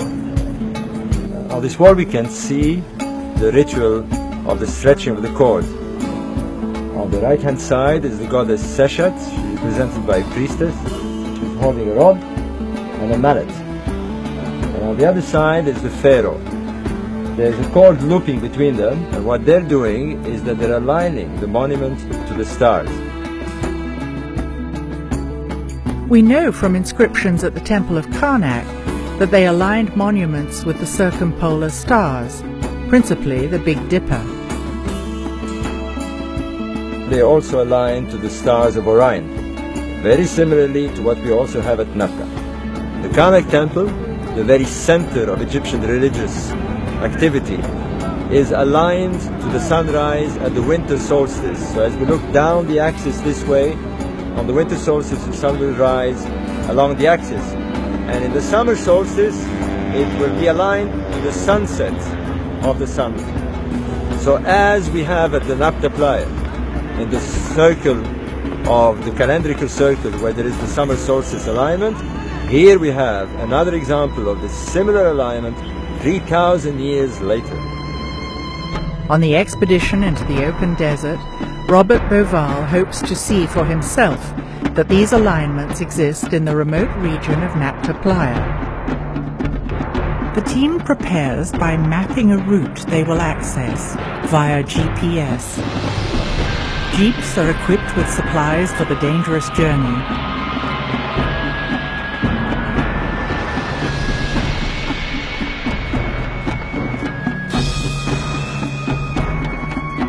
The team arrives at the first stop on their journey through history.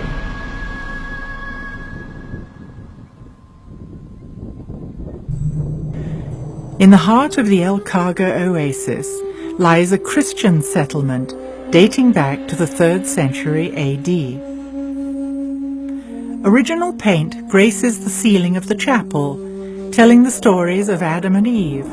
What is important here is that at Napta we have a settlement that is 6,000 BC at least. And here we have a settlement, a Roman settlement, which is of the 1st, 2nd century.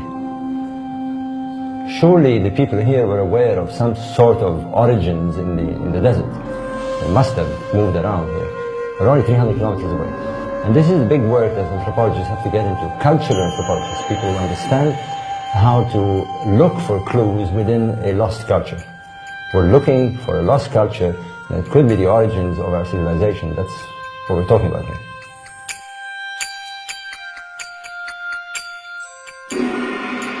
Off in the distance, the Christian settlement can be seen. In the valley below, we can see the old riverbed of the Nile, which has migrated over 60 kilometers to the east. How many thousands of years would it take to wind back the geological time clock to when the Nile flowed here? The Nile we know there was here. Before we didn't know. Do you realize what this is? Almost surely the ideas of these people, their beliefs, the way they look at the stars, the way they look at the sun, the way they buried people, comes from here to influence the pharaonic civilization. Imagine 2,000 years ago. There was a Roman garrison with centurions walking about, and priests, and Roman ladies in carriages. And it's amazing to think that this was like this. People have been here for thousands of years. I mean, we know that. But now you're going to show us caves, you're going to show us prehistoric caves, where there are drawings that tell us that people were here even longer than we thought.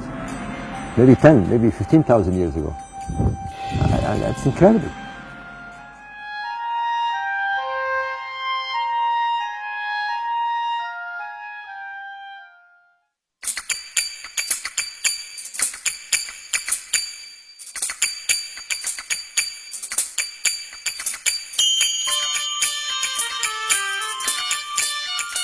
Now we're on a 30, 40 meter high dune, right in the middle of the path of the road. The old road, as you can see, I mean, it's quite amazing. The old road actually strikes a dune. This is a new dune. It's been formed, well, in the last 30 years or so. And it shows you how the sand moves fast. The team tests the jeeps in the open desert by heading off to an ancient desert monastery.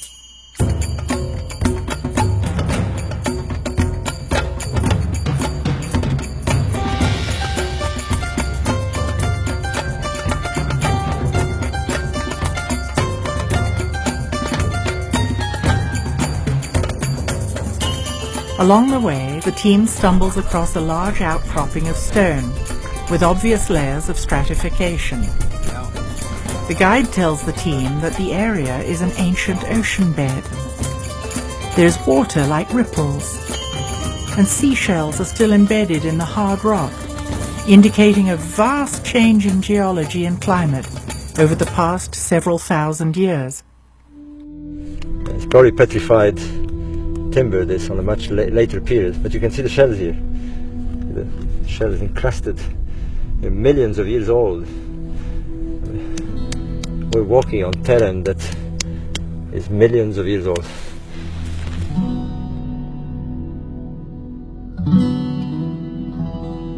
The western desert today is rainless, but in the past it received as much as 500 millimeters of precipitation per year. There were permanent lakes, large springs, and seasonal streams. The most recent wet period was between 130,000 and 70,000 years ago. Then it was thornbrush, savanna. At that time, the area supported many large animals: gazelles, giraffes, buffalo, camels, and antelopes.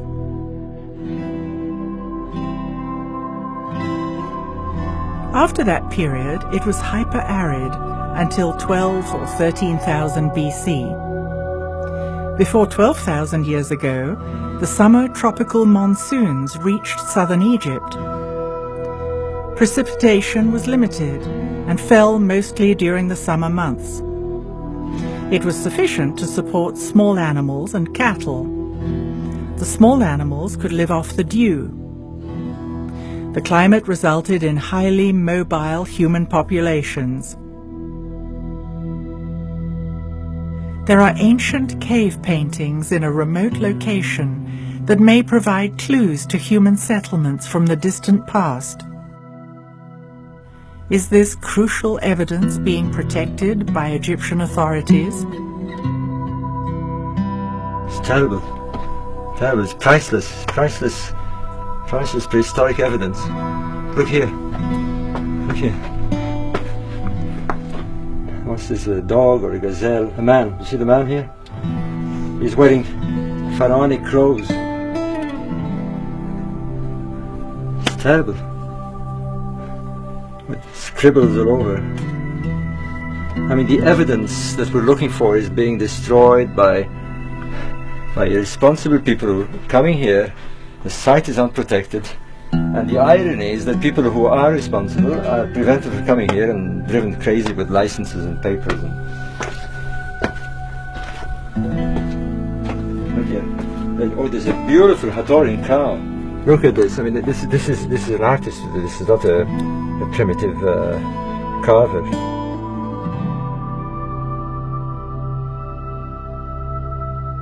Pre-dynastic Egyptian belief systems originated with cattle cults linked to the Nile. A cow was seen as the mother of the sun. Cattle were deified and were considered earthly representatives of the gods. An enduring ideology with Hathor as the center figure. Images of bulls were shown with depictions of stars, and this dates to before pre-dynastic Egypt. Cattle pastoralists were in the Sahara several thousand years before pre-dynastic Egypt. Gilf Kabir, which means large plateau, is another large ceremonial center a further 600 kilometers west, near the borders of Libya, the Sudan, and Egypt. The Cave of the Swimmers, made famous by the movie The English Patient, is located here. Prehistoric rock art shows people and their cattle. Since Gilf Kabir is 600 kilometers away, it seems as though cattle cults were prevalent throughout North Africa in ancient times. Could this be another clue that the nomadic tribes were connected? Could they have influenced the ancient Egyptians? Arriving at the monastery, we can see it has never been accessible by road. Once occupied by Christians, it lies upon an ancient camel trail 40 days from its closest neighboring site.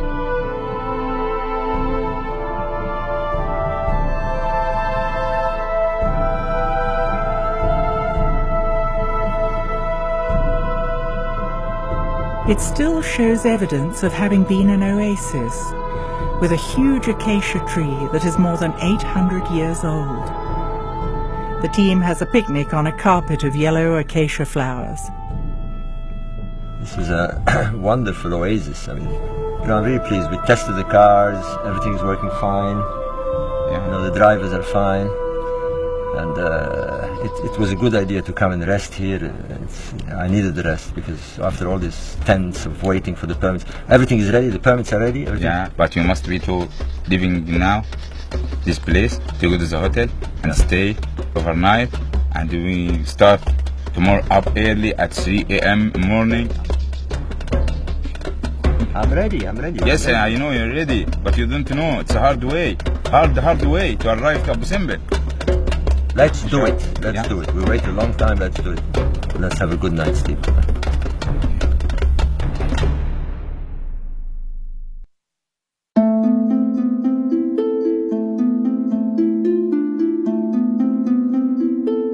The team gets an early start, armed with long-awaited permits granted by the Supreme Council of Antiquities and the Egyptian army. They will enter the dangerous region of the Western Desert, to the south of El Khaga Oasis. Well, after days of waiting and of uncertainty, we're finally on the road. We got the permit and we're ready to go out in the desert to Nabta.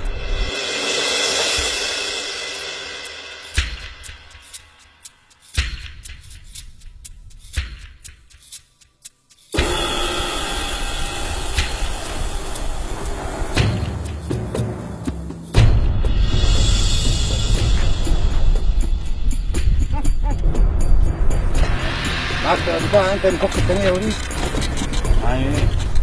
المصاريف زي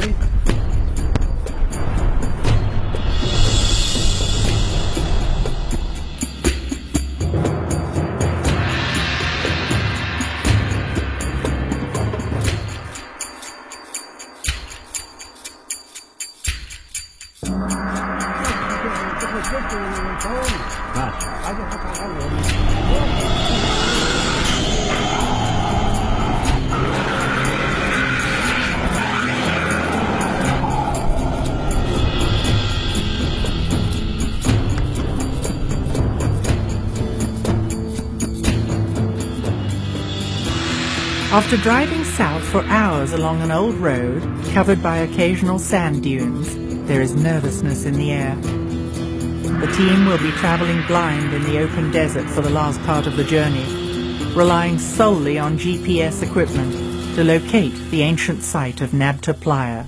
Yeah, about... But this is very good. This is very tough. 3 kilometers. Oh. I'm sure. Yes, perfect.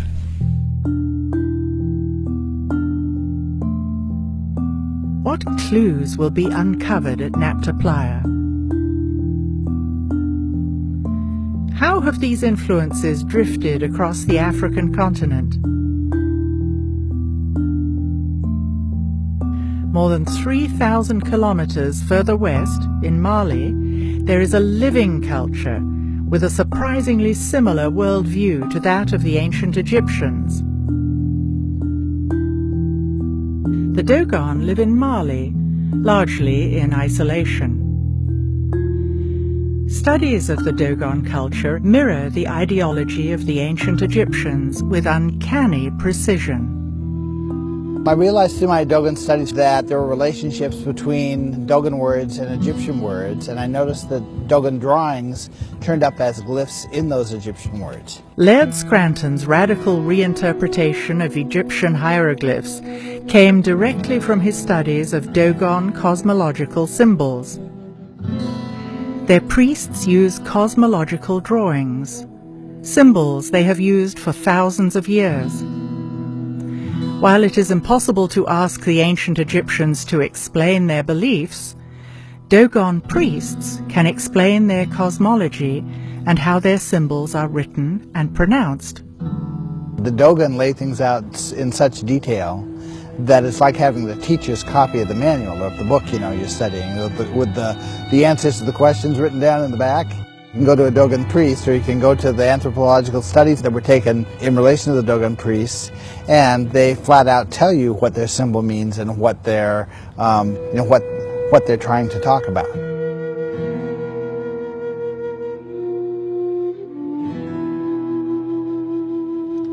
The general pattern I could say is that Dogon cosmology tells us how a concept should be expressed, how the word should be pronounced, what multiple levels of meaning the word should be associated with, and what kind of a drawing it should be associated with.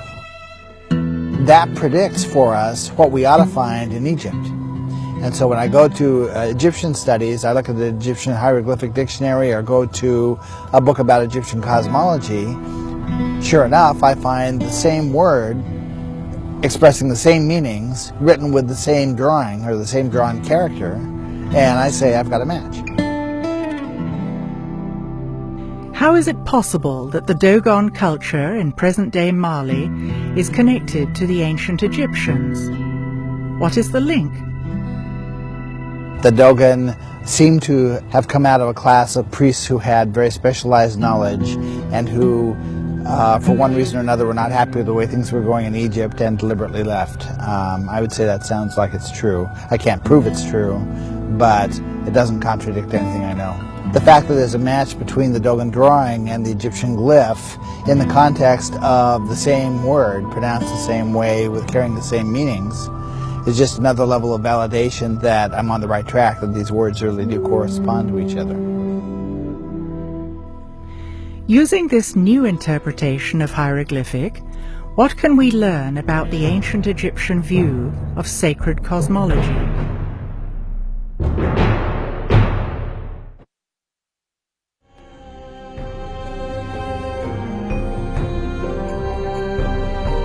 I had some concerns originally as I began writing some of the books about what right did I have to be revealing secrets that have been kept for 3,000 years. But when I realized that the cosmology is about science, it's about the creation of matter and things like that, and I realized how close our science is right now to being caught up with what the cosmology, the ancient cosmology, seemed to know, I realized that if anybody's going to get any benefit out of it at all, that it has to come out now. You can't wait any longer. We're only about 50 years away from discovering all the things that I found in the Dogon and Egyptian cosmology.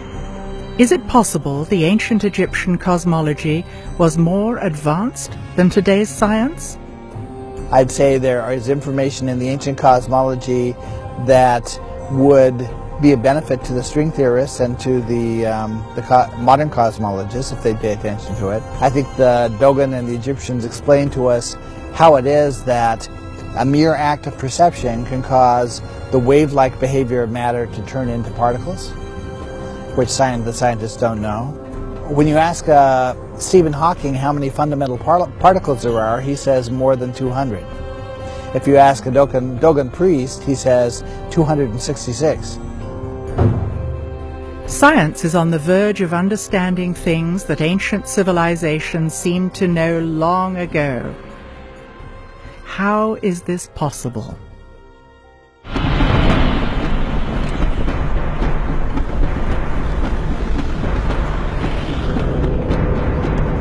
Very, very close. Within a couple of 100 meters. The excitement builds for the real destination of the expedition, the ancient site of Nabta Playa.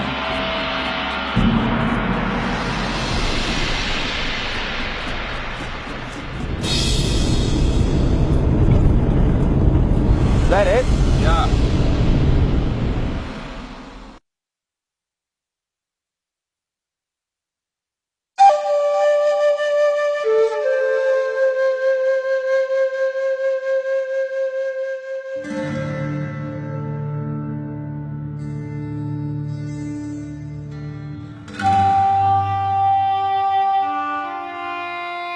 Here we have this bunch of huge megaliths that were dragged from God knows where and placed in a pattern, a sort of center point of the whole area.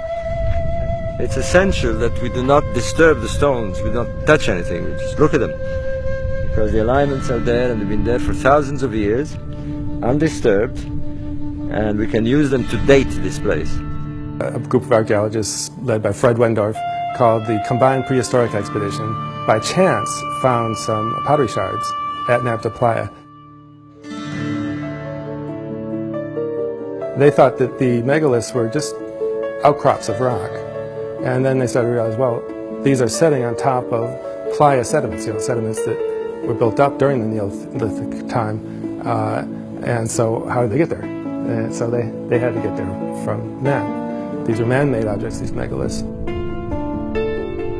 One of the possible links to Egypt before the pharaohs is that Nabta Playa became climatically hyper-arid like it is today around 3800 BC. It has not been lived at or used since.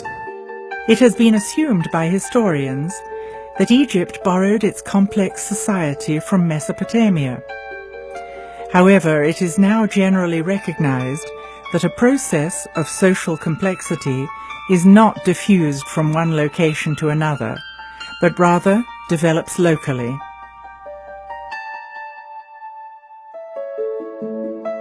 (3400 BC is when you see pre-dynastic cultures building up on the Nile Valley, just 100 kilometers east of Nabta Playa.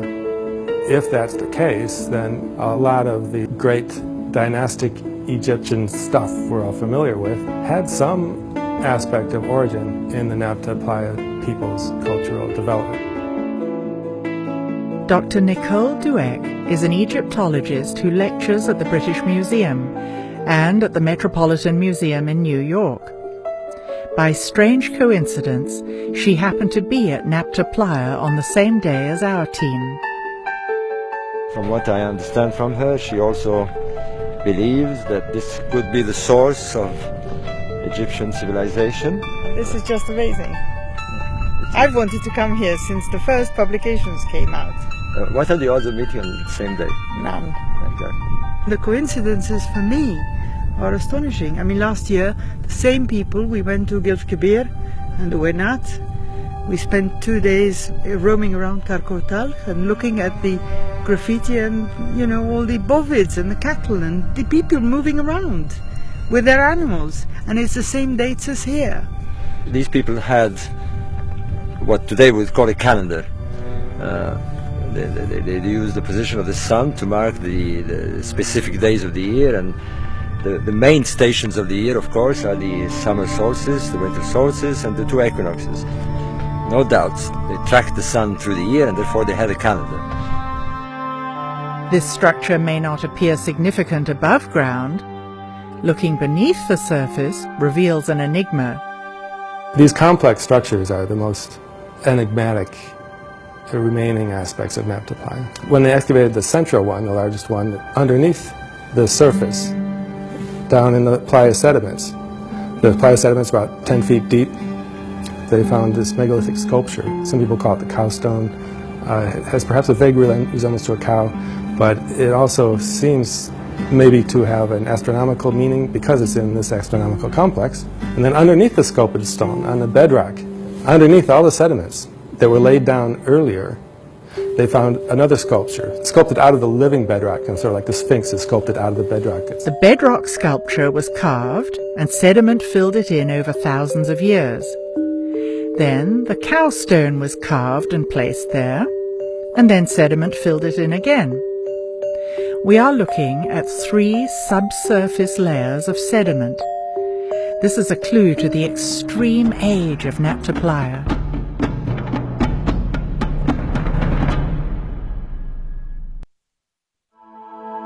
What makes all this far more exciting is that they also align to stars. And that's a totally different ball game here, because aligning to stars means that they track the seasons. The climatic conditions were very important then. There was the beginning of the monsoons, and therefore the stars will be the signal to them that the monsoons had started. They would start migrating here, and they would arrive here when the water, the monsoons, the rainfalls had filled the lakes. It was essential that they get here when the lakes have water. It would have been a fatal mistake had they come here 20 or 30 days before the event.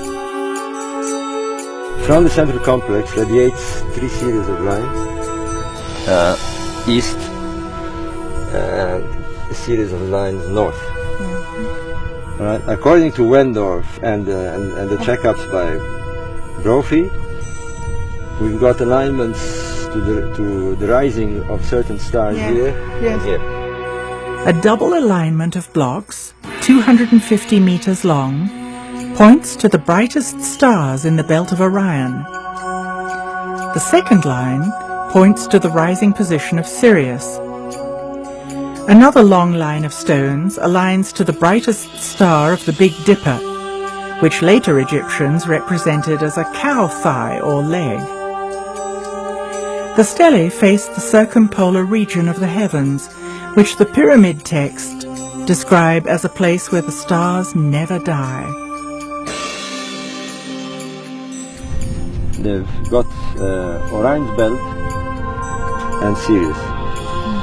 What's interesting is that they seem to be tracking them, not just a line in two, but they seem to be tracking them over the movement over a long period of time.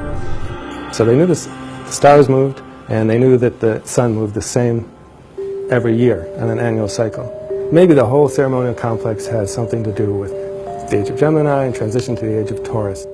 The constellation of Taurus is represented by a bull.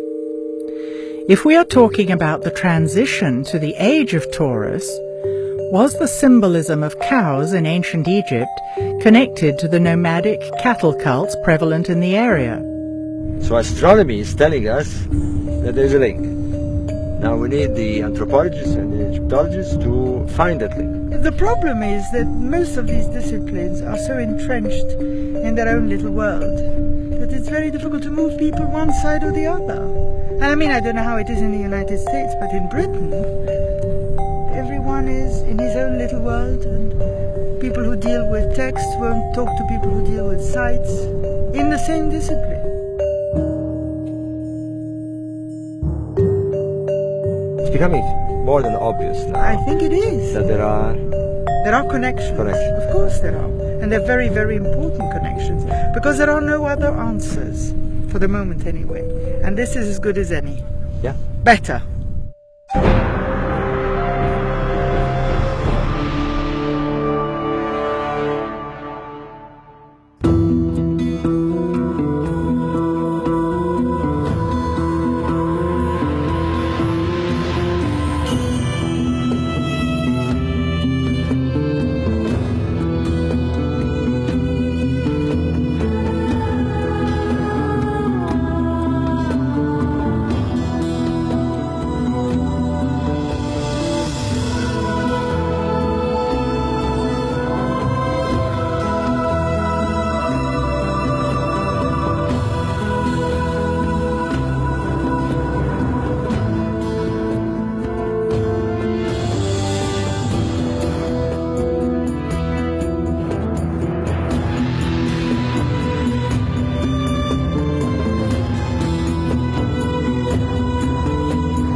The sheer beauty and sophistication of Egyptian artifacts entrances us.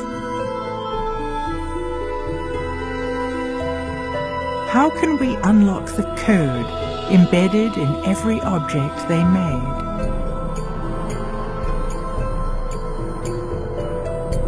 How does the symbolism in Egyptian art illuminate their cultural values?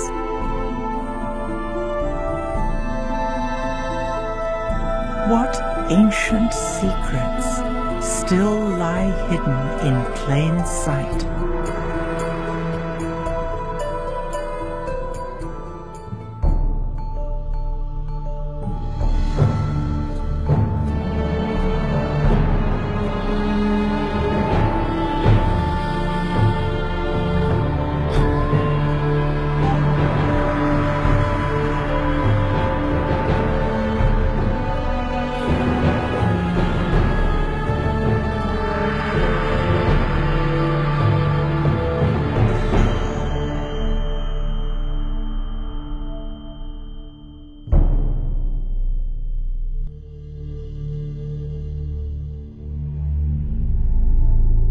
Our understanding of ancient Egyptian culture is limited. Looking at the artifacts left behind by the ancients, it is obvious that they had different values, customs, and beliefs from ours today. History books are filled with stories of war, invasion of territories, and patriarchal ways of being and thinking. Yet it seems that ancient Egypt enjoyed long periods of peace and prosperity, and a profound connection with nature and spirit. Is there a way to understand the shift? So what we refer to as history that began some 6,000 years ago is really the advent of a different style of social organization that's typified by hierarchies of dominance, warring deities, warring mythologies, and control systems.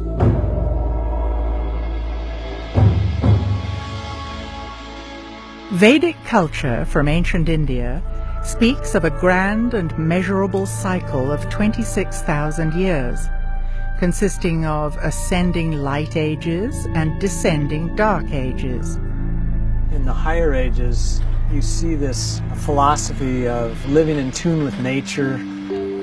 People talk about speaking with the gods and a lot of interaction. Virtually every ancient culture has stories about the gods if you go back far enough. And you see a lot of matriarchal cultures if you go back far enough. The Dark Age times, you have this very brutal, paternalistic type of ruling. I think it's difficult for us to understand the ancient Egyptians because we've got the paradigm of the patriarchal structures on top of it, and we're looking through our own cultural lenses. Has world culture always been male-dominated and patriarchal? If not, what would a matriarchal system look like? Matriarchy is not the opposite of patriarchy, with women dominating and controlling men. It is based on balance between the masculine and feminine, and harmony with nature. This was exemplified in ancient Egypt, which was known in the old language as the land of Kemet.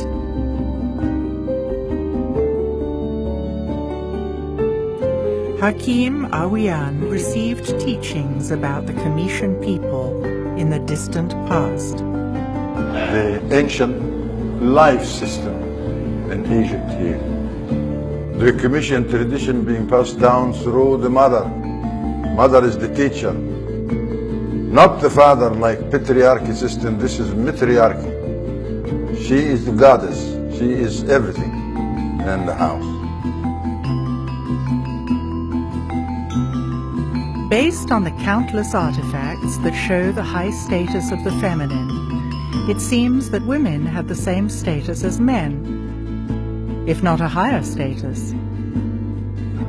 In the museum, you have statues. You notice that the woman put the arm around the man's shoulder. And that shows, are they equal? No. Woman was the upper head in the family. When she put her arm around the man's shoulder, she's saying, this is mine. You also see that the sculpture in the old days put the feminine wig on a man's head when he promoted more to a woman than a man. Men's wigs were layered in different lengths, like steps. Women's wigs were parted in the middle, smooth, and all one length. When a man wore a woman's wig, it was an indication that he had high status.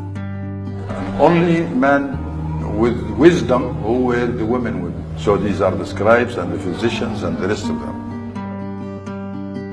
All you can do is go back into the Old Kingdom, and what you find is, is obviously a fair amount of equality. The goddesses are revered as reverently as the gods, and there's even the instance, for example, of Hathor, the exception, in that she's the only deity that has a temple column all to herself. So the Great Mother, the great feminine principle, occupies a very important part in the whole Egyptian symbology, the whole Egyptian doctrine. There's absolutely no doubt about that. Women could own property at as much rights as the men. They could divorce as easily as the men. Of all the known sophisticated civilizations that we have access to, probably women were better off in Egypt than they were anywhere else. Perhaps we are looking at ancient Egypt from a patriarchal viewpoint. We should let the symbolism in the artifacts tell their own story.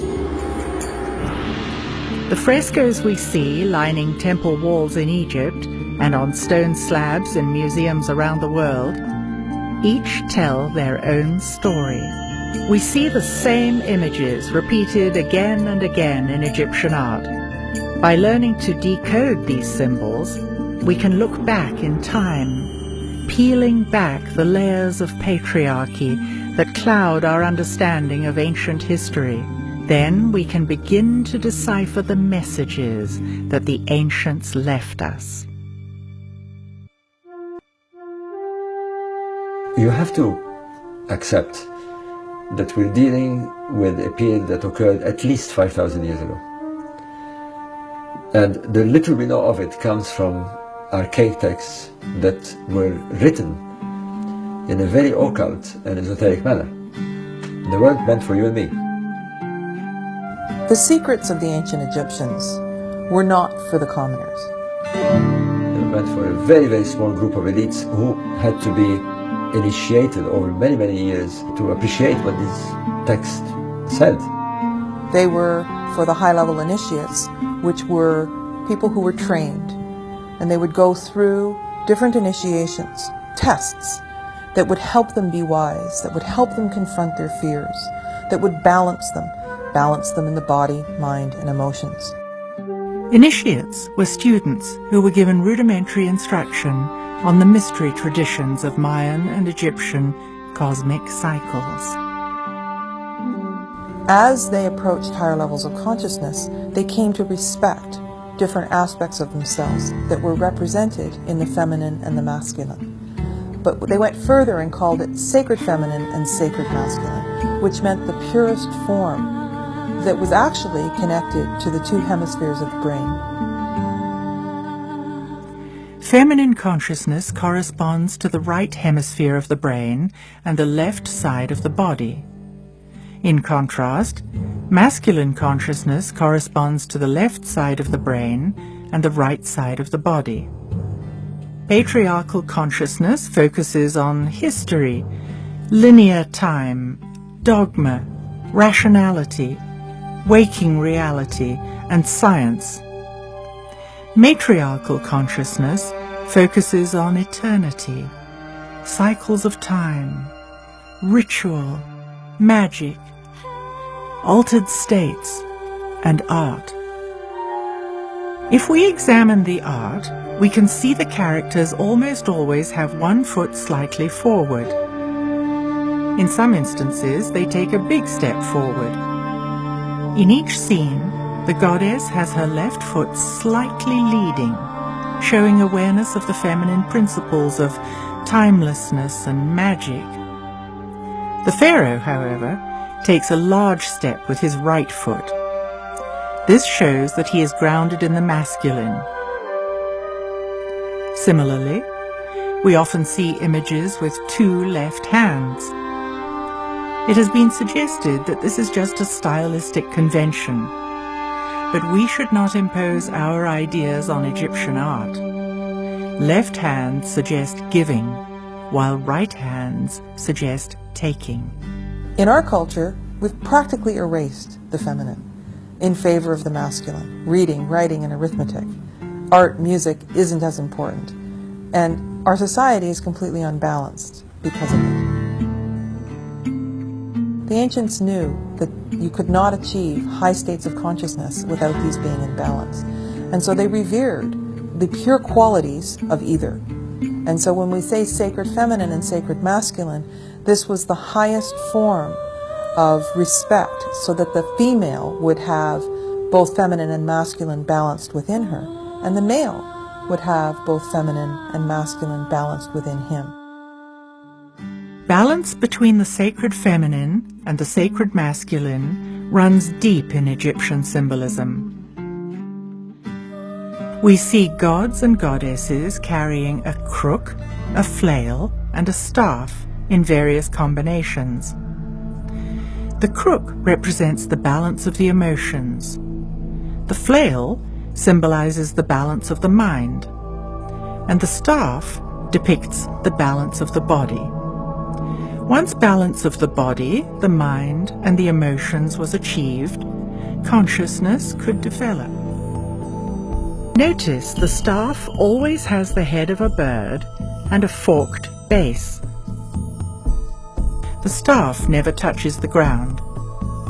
This indicates that we are spiritual beings having an earth experience. We are incarnated here, but our souls can go beyond the earthly plane. Egyptian temples were places where spiritual work was done. An arch with a winged disc is always found at the entrance to temples. The winged disc depicts a vulture and a snake.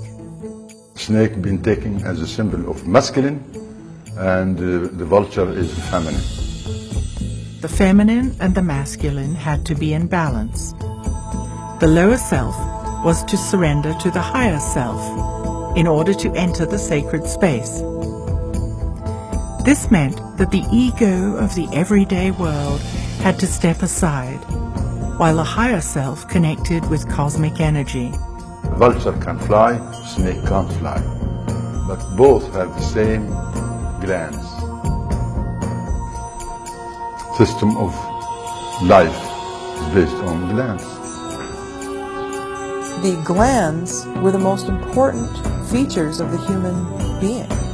One of the most misunderstood functions of the human body today is our glandular or endocrine system.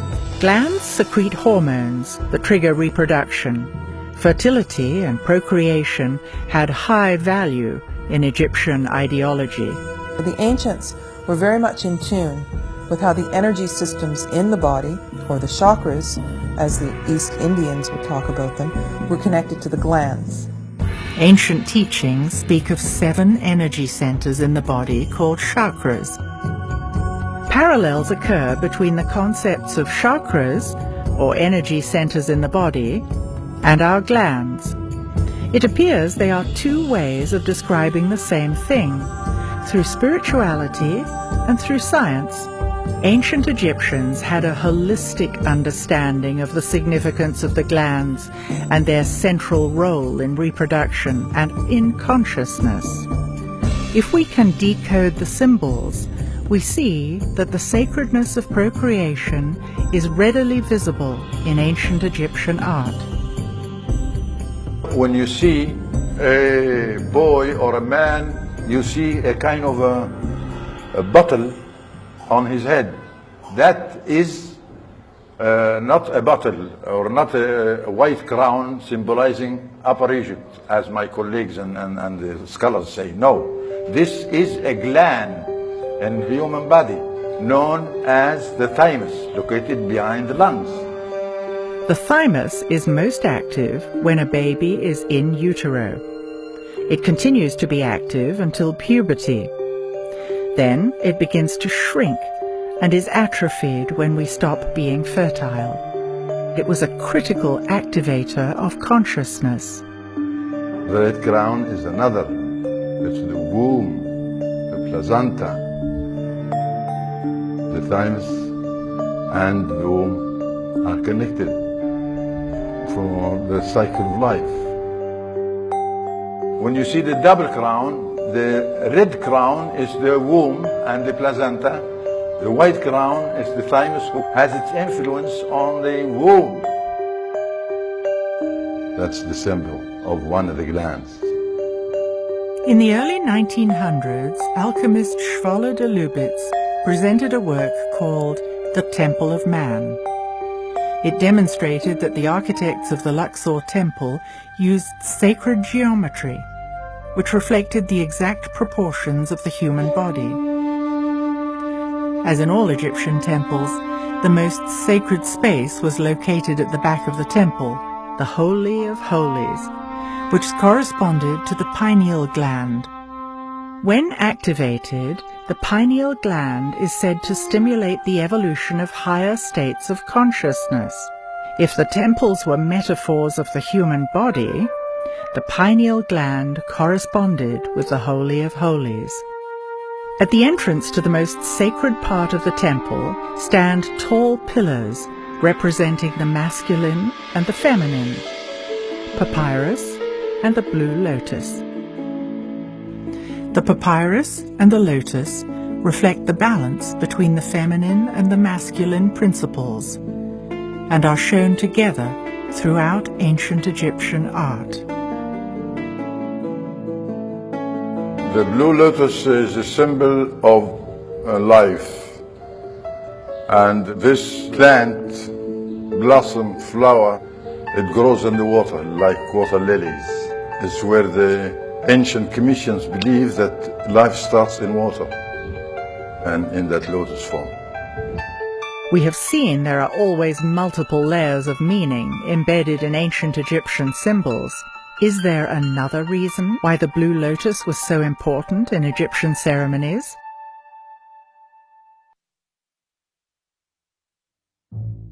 In ancient Egyptian art, we see countless instances of part animal, part human forms.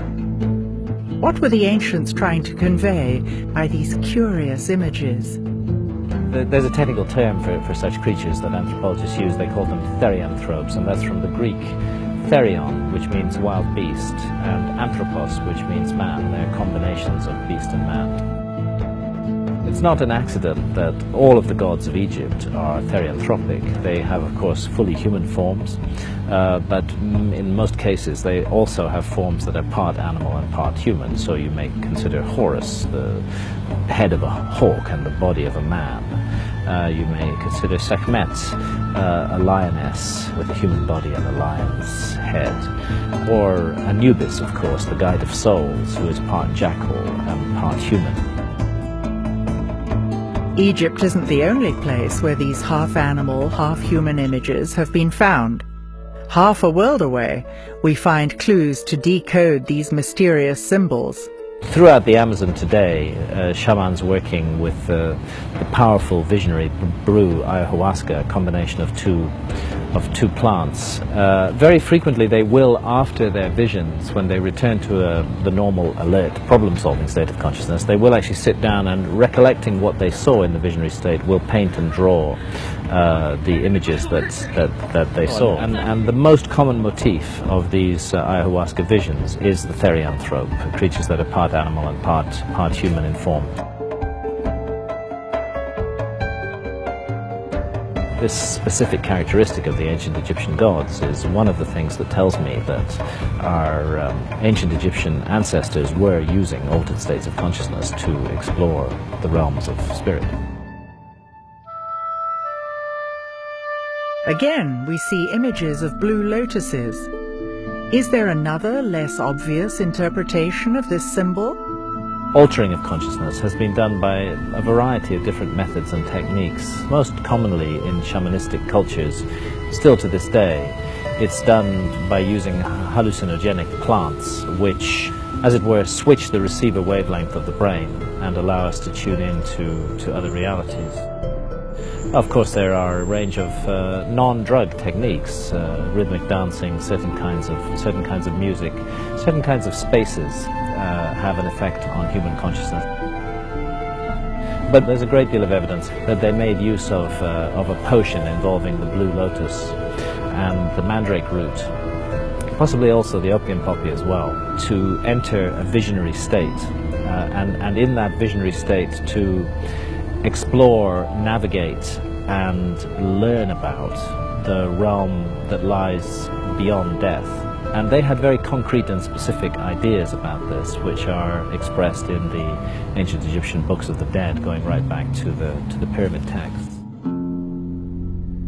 This was not a work of imagination on the part of the priests. This was a work of documentation of their out-of-body exploration of realms that lie beyond the merely physical. Is it possible for us to learn to access other realms today? Can we expand our capacity to perceive? Do we need new ways to describe these phenomena? If I come today and say, I saw you in my dream, you're going to ask me, what did you see? Then I say the dream. Now, did I show you? The verb see is not there, because I did see you in my dream, but not with my eyes, because I was asleep. So how did that happen? It must be a sense put all this vision to me without my eyes. But I still, when I speak, limit vocabularities to say, I saw you in my dream. No, I didn't see you. But there's no other way to say it. Could the ancients have mastered innate human abilities that we have forgotten? You can't tell if that bird on the tree is happy or frightened from a cat. Yeah? You can't tell that the donkey is annoyed or happy by the vibration of the sound. And that's what we want us to notice, the sound. What? It's not the word you said, it's how being said. You can tell if this vibration, the truth or not truth. It's natural. Healthy people, they use all the senses, the full capacity of senses. The five senses, as we know them today, were symbolized by the scarab. And when you see the scarab, you are looking at a human skull, divided in three sides, three sections. The front head, symbolized by ancient people as seven openers, 2, 4, 6, 7. That is the front head. And these are the receivers. You see with, you hear with, you taste with, you know, everything. On the left side is the consciousness side, and that is the daily deeds digested every moment you look at things. But the other side is the subconscious side, something you are unable to explain what's going on. It seems clear that the ancients knew about the subconscious mind. They had the power to reach beyond the senses, something we began to be aware of with the writings of Freud and the advent of psychology in the early 1900s. Don't compare people of today like the people of the ancient days. The people of ancient days were healthy. They able to use the senses. We looking at things as a crippled people. We only have 5 senses. We're supposed to have 360 senses. 360, and only 5 is recognized. We got the glands of the sense, but we didn't use it. And any muscles you don't use, it shrink. Obviously.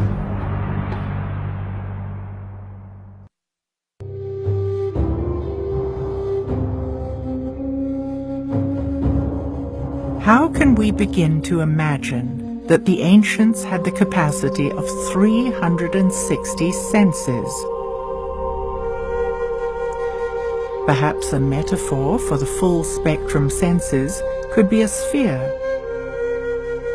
Is it possible for us to move beyond our 5 senses today? Our 5 familiar senses have been evolved by evolution to connect us to the physical and material realm.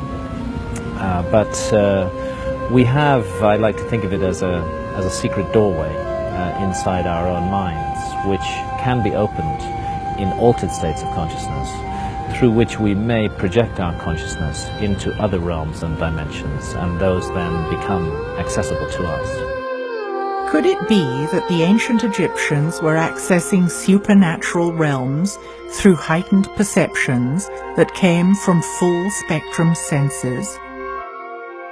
I've come to the conclusion that it's really impossible to understand ancient Egyptian civilization and ancient Egyptian spirituality and religion until you get to grips with the fact that the priests of that religion were deliberately and in a targeted way cultivating altered states of consciousness in order to access the supernatural realm. They know what shamans all over the world still know today, that in the alert problem-solving state of consciousness that is particularly valued by Western industrial society, you are not going to have supernatural or spiritual experiences of any kind. It doesn't mean that the supernatural and spirit realms are not there, because they are. They are all around us all the time. But our senses cannot tune into that. It seems that the ancients must have been tuned into something that allowed them to build sacred structures using monumental architecture. Today, we consider ourselves to be highly educated, yet engineers are at a loss when they try to build even a small pyramid. Has our system of education diverted us from what was common knowledge in ancient times? There were no schools and universities like what we have today. We've been influenced by this system of teaching. Today we think it's a relative life, that no education, they haven't been to school, and how can they build a pyramid? They don't know figures, how can they do this?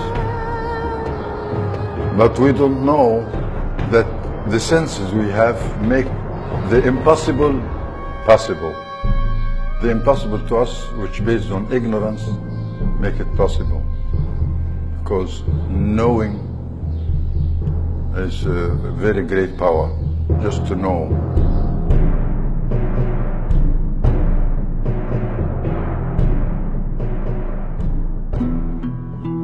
The most important ceremony for teaching the populace how to live well was the weighing of the heart. It reveals what the ancients believed happened in the moments after death. Initially, in the ceremony of the weighing of the hearts, the deceased would meet Anubis, who would say, "You're dead. Let's have your heart. We're going to weigh it against the feather of truth." If your heart was heavy, because you had done something immoral, you weren't allowed to go to the other side. So the populace learned that they had to be light of heart in order to live well. As ancient Egypt slipped into patriarchal ways of being and thinking, the old spiritual ideology became codified, and organized religion became dominated by the Amun priesthood. The Amun priesthood had a lot of power, and they were in a position to have people pay for their salvation.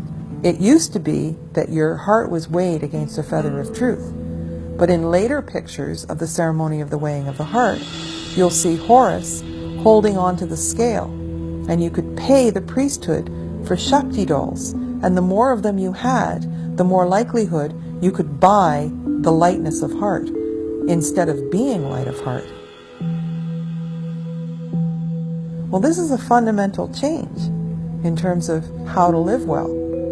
And I think that we still are living in that way. History is written by its victors, and as the patriarchy took hold, much effort was put into suppressing Egypt's matriarchal past. There's a few pharaohs who were erased from the king's list.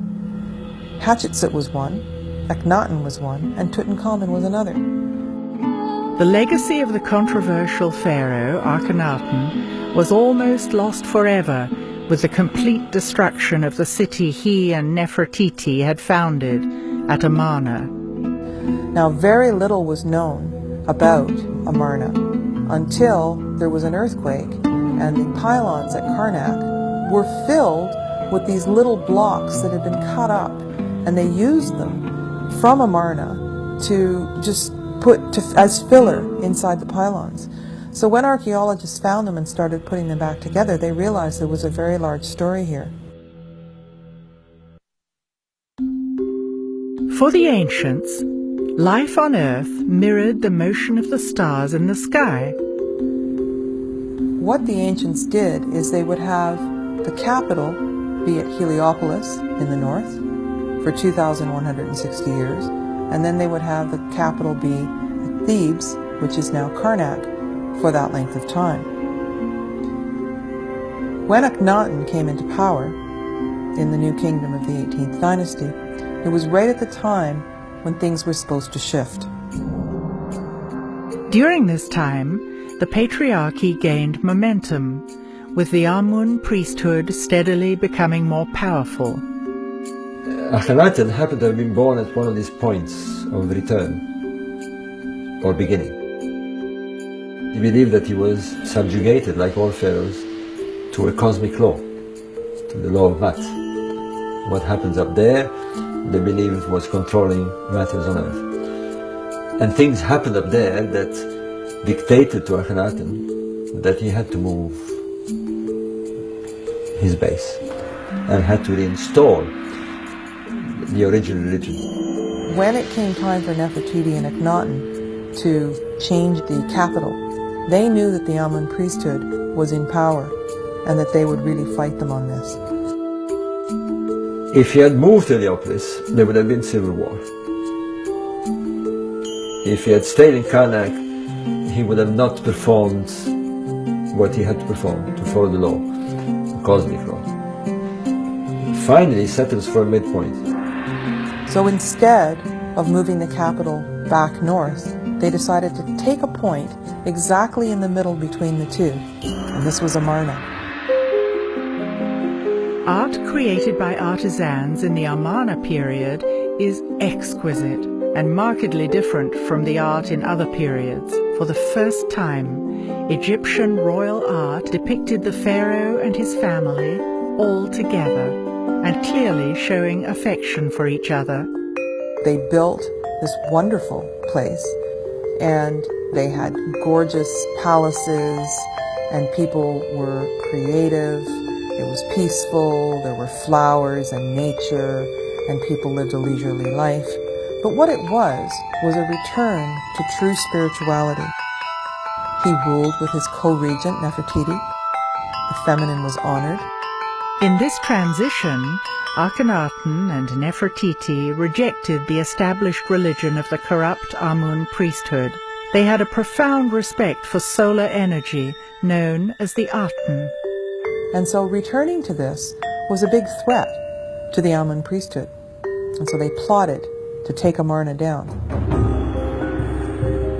They eventually brought him down, and they destroyed his city, and they reinstalled the ancient gods, and with all their iconography.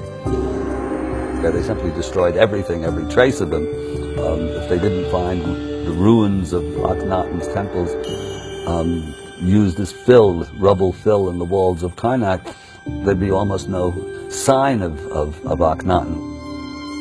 Amarna was a peaceful society with great creativity and beauty.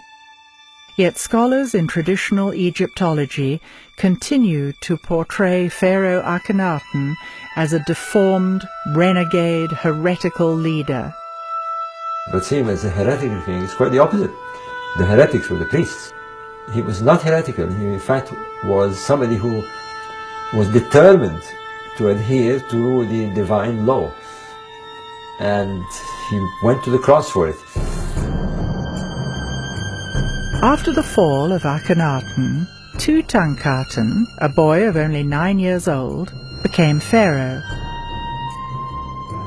Now, because we found Tutankhamun's tomb intact, we know a lot about him and the life that he lived. Now, he was raised at Amarna. Now, some people say that Akhenaten was his father. We don't have DNA tests. We haven't found the mummy of Akhenaten. We don't know that for sure. But it's interesting that he started out as Tutankhaten, because at Amarna they worshipped the Aten. But after he took the throne, they opened the temples again, they moved away from Amarna. It seems that as soon as the Amun priesthood found out that he actually was of the Aten, he changed his name to Tutankhamun, that suddenly he disappeared.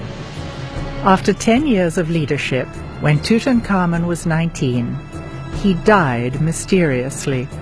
His mummy was X-rayed, revealing a fractured skull, suggesting a blow to the back of the head. It seems that he was buried in a rush. His tomb is very small, and close to it there were a whole lot of mummies that were moved in a cache and put aside. So it's almost like there were several mummies from other dynasties that were in the tomb that he ended up in, and then they took furniture from Amarna and buried him there. Though the tomb of King Tut left us many clues, his fate remains a mystery. Another casualty of the patriarchal retelling of history is the story of Queen Hatshepsut. Hatshepsut came earlier in the 18th dynasty. She started out by being a queen, and then she became pharaoh. Hatshepsut was a wise and powerful leader who re-established trade networks with Egypt's neighbors, building the prosperity of the 18th dynasty.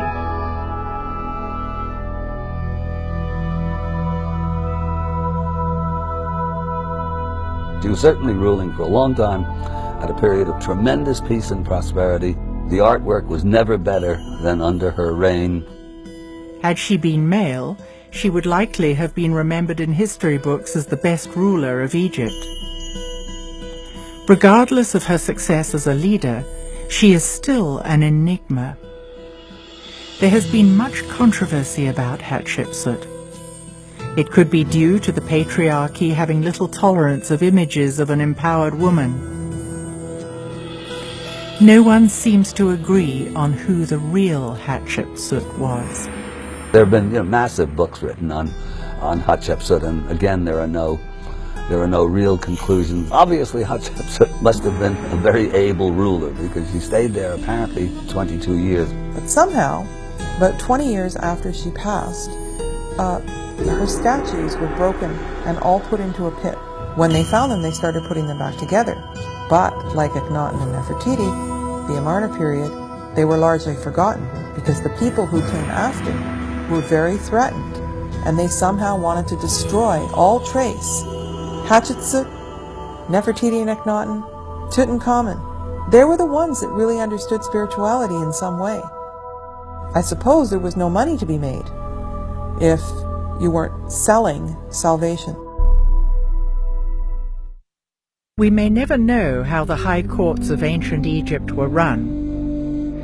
It seems likely that the stories passed down through the patriarchal institutions of the 19th and 20th centuries may have misled us. The peace and prosperity of the 18th dynasty, particularly in the time of Hatshepsut, Nefertiti and Akhenaten, had to do with honoring the feminine in balance with the masculine. Looking at Egyptian artifacts and frescoes, it is clear that the feminine principle played a prominent role in society and was cherished and revered. The feminine principle was articulated in the concept of a great mother who was central to the ancient Egyptian worldview and was echoed by other world cultures. The Milky Way in the sky is mythologized in various ways, in various traditions, in various cultures around the world. And it's often thought of, almost universally thought of, as a great mother principle, the great cosmic mother in the sky. In ancient Egypt, biology met cosmology, and both were considered sacred. When you look at it, cosmology in terms of biology is describing events that happen inside of a womb. And the womb happens to be the womb of the mother goddess. In both Mayan and ancient Egyptian cosmology, the center of the Milky Way galaxy is where stars are born. Metaphorically, it is the womb of the great cosmic mother, represented as Isis, giving birth. We keep looking at how the ancient Egyptians thought, and everything fed biology and procreation. How we got here, how we came into existence, biology, and then how we left, and how our soul continues to live. And we can see that there aren't really that many symbols that aren't pertaining to balance of the body, mind, and emotions, and to balance between the two hemispheres of the brain. Once we can embrace that, then it's easier to understand the Egyptians. That switch from matriarchy to patriarchy, I think it's the cause of what's on the world now of conflicts and disagreement and showing off power.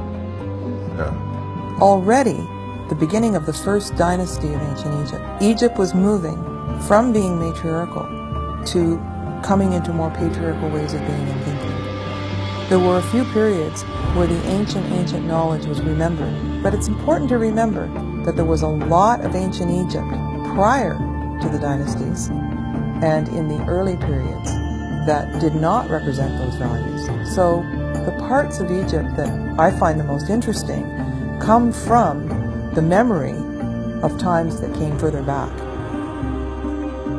I said many times that healthy people, they got the power, which is unhealthy people haven't got it. And I want you and all my friends and all my beloved to know that you have it. And when you know that, you will work on it to come bring it stronger. As I said before, the senses, just like muscles, if you don't use, it shrink and go.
We have been taught to think of Egypt as a civilization whose golden age occurred 2,000 or 3,000 years before Christ. Imagining this magnificent culture springing from small settlements in biblical times makes us wonder whether we've got the timeline right. World cultures have myths that speak of high levels of consciousness, superior science, art, and architecture from eons ago. How do we reconcile this?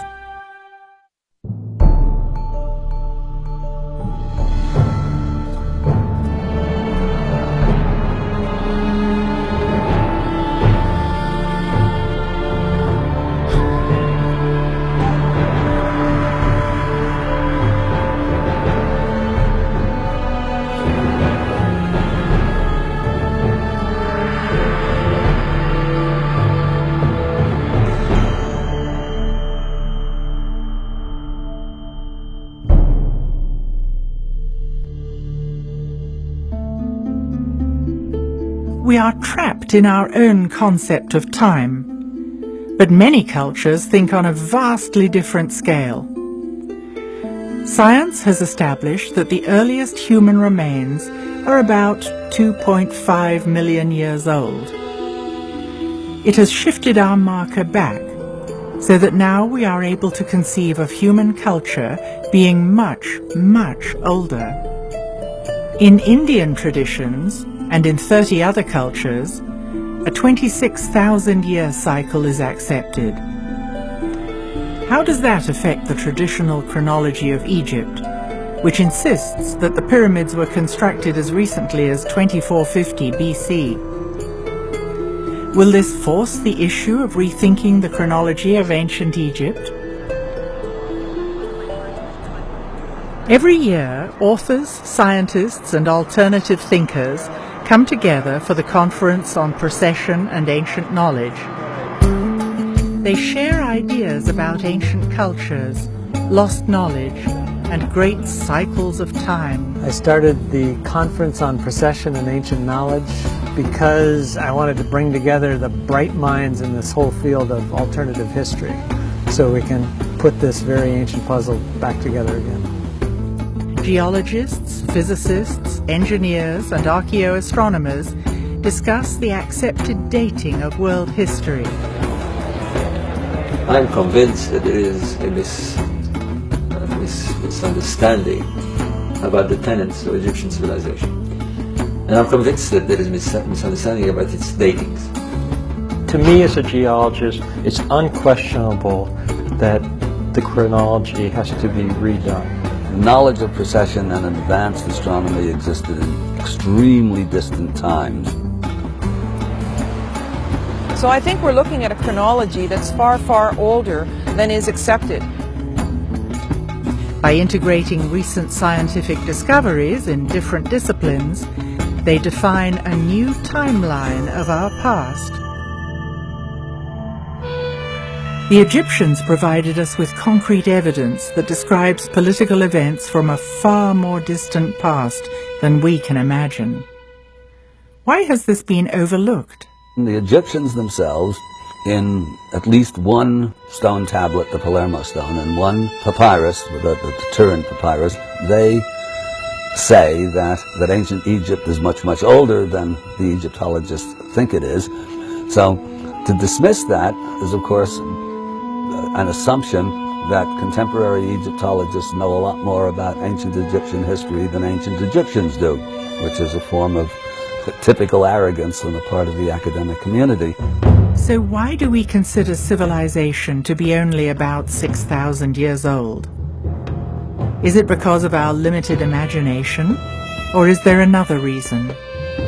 Modern scholars tend to minimize the age because it fits better with the current paradigm of history. You know, the current paradigm is 5,000 years ago, man was hunter-gatherer. He had to have writing before he could build large structures or civilizations. He came together to protect himself from other warring parties and things like this. And so, for example, in Corral, Peru, when they found that amazing six-pyramid structure down there, they assumed it was built by the Incas, because that's only 500 years ago, and the Incas built most of South America. Well, when they got this very good carbon dating that shows it's 4,700 years old, it really blows a hole in current history theory. Generally, the academic community is just sort of silent about it right now because they don't have any good ideas with the current theories of history. A cross-disciplinary approach helps us to put hard evidence and theory together to reach a greater understanding. If we consider the data coming from astronomy, geology, astrology, and climatology, we can arrive at new conclusions about the chronology of ancient Egypt. We have two sciences that are playing with it. We have astronomy, we have geology. With the pyramids, we have a much more precise science. They've aligned the monuments. And they have the religious ideas locked to the machinery of the sky and the constellations and the sun and so forth. So we can use that with high precision and arrive at a date. How does this information affect the dating of the Great Pyramid? Was it really built when Egyptologists say it was? Well, the traditional date for the Great Pyramid is about 2550 or so BC. You know, give or take. I mean, people argue about the dates, and some people want to date it down to a particular year. I think that's a precision that's not justified whatsoever. I like to use the metaphor of painting a house. If you painted your house last in 2003, that doesn't mean your house was built in 2003. So I subscribe to the notion that there was probably quite a lot of work done on the Great Pyramid in 2450 BC, but that it probably was built quite a bit earlier than that. There's something very threatening about changing the dates because it takes us out of the patriarchal era. But I think that there was a whole world of Egypt that existed in matriarchal times, and I think the evidence is quite strong for that.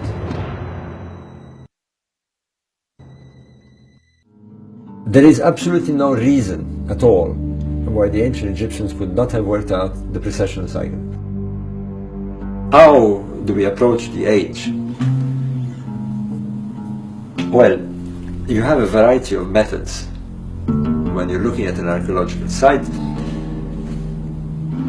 You have what we call the archaeological datings, which means you look at artifacts that you can fit into a chronology. You look at plot charts, stratas, but this can be very deceiving because it requires a lot of interpretation. Nonetheless, these are the methods that is predominantly used in archaeology. The other is carbon dating. Carbon dating is okay up to a point, and it's notoriously misleading if it's been contaminated and so forth. And besides, with many of these places, we do not have carbon datable material. Carbon-14 dating works only on organic materials, but simply touching organic materials contaminates a sample. Stone cannot be carbon dated. There is another form of dating, which is to use precessional astronomy. What can we use to measure time? Are there markers that connect to the movement of the stars? The stars would shift about 1 degree every 72 years. It's not anymore in the same spot. Our planet is moving, but we can't feel it. Not in the same position. And that was, it's in a change all the time. Nothing stands still. You know that our planet makes a cycle every 24 hours. Sunrise every 24 hours, right? But our planet also revolve in a different way. Precession is the motion of the axis of the Earth, which wobbles like a spinning top due to gravitational pull. They make one round every 26,000 years.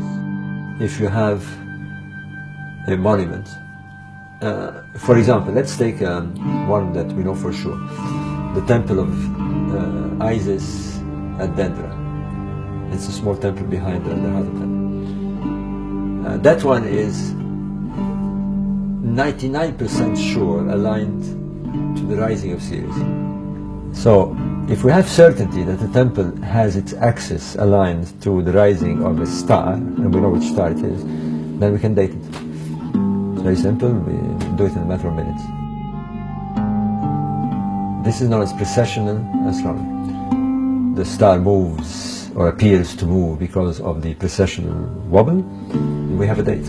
Plato called a precessional cycle of 26,000 years a great year. The great year is Plato's term for this vast cycle of time, one eon, one precession of the equinox. It's about 24,000 years. And there's over 200 myths that talk about this cycle of alternating dark and golden ages, or that make reference to a golden age in the distant past. 30 different cultures have passed down these myths from time to time, and they all related to the movement of the stars, which we know today as precession. Even Sir Isaac Newton himself wrote a book on it, trying to match history to each of the constellations of the zodiac, and it was wiped out by the Darwinian evolution paradigm, which came along, less than 200 years ago, where it became unacceptable to admit that a culture that lived long, long before us might know something that we don't know.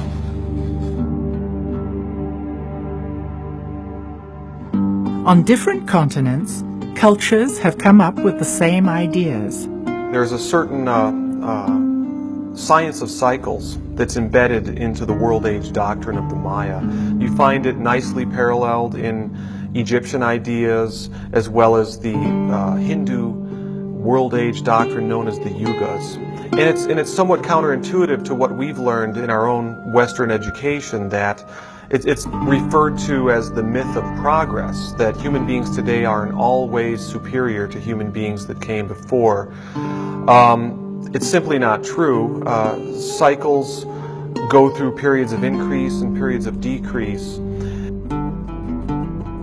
Mayan day keepers are descendants of the ancient Mayan people and monitor the sacred calendar. Each day has certain qualities and gods. Day keepers follow the movement of planets, eclipses, and astrological alignments. They are often trained shamans who do divination ceremonies, giving daily and monthly forecasts. The Maya calendar is really interesting because it's based on a lunar rhythm. And the core building block of the sacred calendar is this 260-day cycle. Maya daykeepers today will offer as an explanation for this that it corresponds to the human gestation period. It's roughly 9 months. So all human beings share this primal rhythm of unfolding based upon the lunar cycle. And that's a real interesting key to what you might say, the Mayan time philosophy. There are many ways of dividing time: solar cycles, lunar cycles, and larger cycles of time.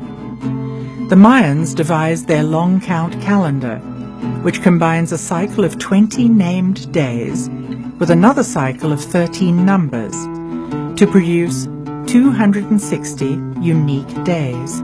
Each of the 20 days is linked to a different god in Mayan mythology. The Great Cycle started in 3114 BC and ends in December 2012. Well, the long count calendar is the most interesting calendar that the Maya had devised. This is of great interest in our times because this large cycle in the long count calendar, this period of 13 Baktuns, ends in 2012. So there's a great interest in figuring out why the early Maya skywatchers picked 2012 to end this large cycle of time. The Mayans were excellent calendar makers. They intercorrelated the movements of the moon, the sun, and even Venus to make their calendars very precise. And for some reason, they have their long count calendar, the Baktun, ending here in 2012. So it seems perhaps they're trying to call attention to something. Many people have been talking about 2012 as a turning point. What is the significance of this date? In the years around 2012, the December solstice sun will be lining up with the center of our Milky Way galaxy. This is a rare alignment in the great cycle of the precession of the equinoxes, this 26,000-year cycle. Now, another thing that's interesting about this period of the 13 Baktun cycle that began in 3113 BC and ends in 2012 is its midpoint. 550 BC. This is a time when great world teachers appeared on the stage of history. Pythagoras among the Greeks, the Buddha, Zoroaster among the ancient early Persians. So there's also something to be said for the way that the long count divides up time in a certain way that defines periods in human culture. You know, dawn points, high noon points, and end points.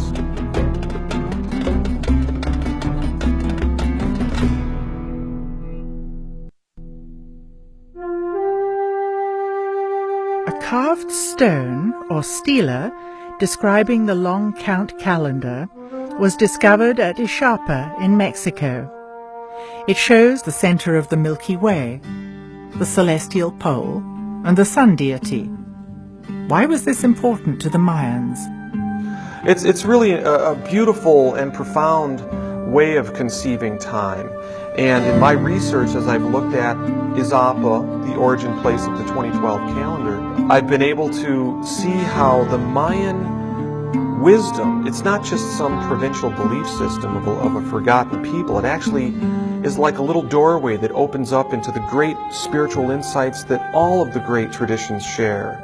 In Egypt, in India, Islam, all the world's great spiritual traditions share these same universal, eternal spiritual principles. And it has to do with cycle endings. Just like the cycles of birth, life, and death, within the 26,000-year cycle, referred to as the Great Year, there are extended periods of darkness and light. These are divided into distinct ages, known as the Golden Age, the Silver Age, the Bronze Age, and the Iron Age. The ancients themselves told us that history, mankind would go into a dark age. 4,000, 5,000 years ago, they view the past as the Golden Age. They see themselves moving into the Dark Age, and they dread it because they know that things are going to get worse, they're going to get chaotic. Cultures all around the world are talking about this pre-Dark Age, that things are going downhill. I really ascribe to the Mayan and the Hindu idea that the Golden Age, the time of connection into the divine wisdom, was actually a long time ago. And we've been moving through periods of increasing densification, increasing alienation from the spiritual light.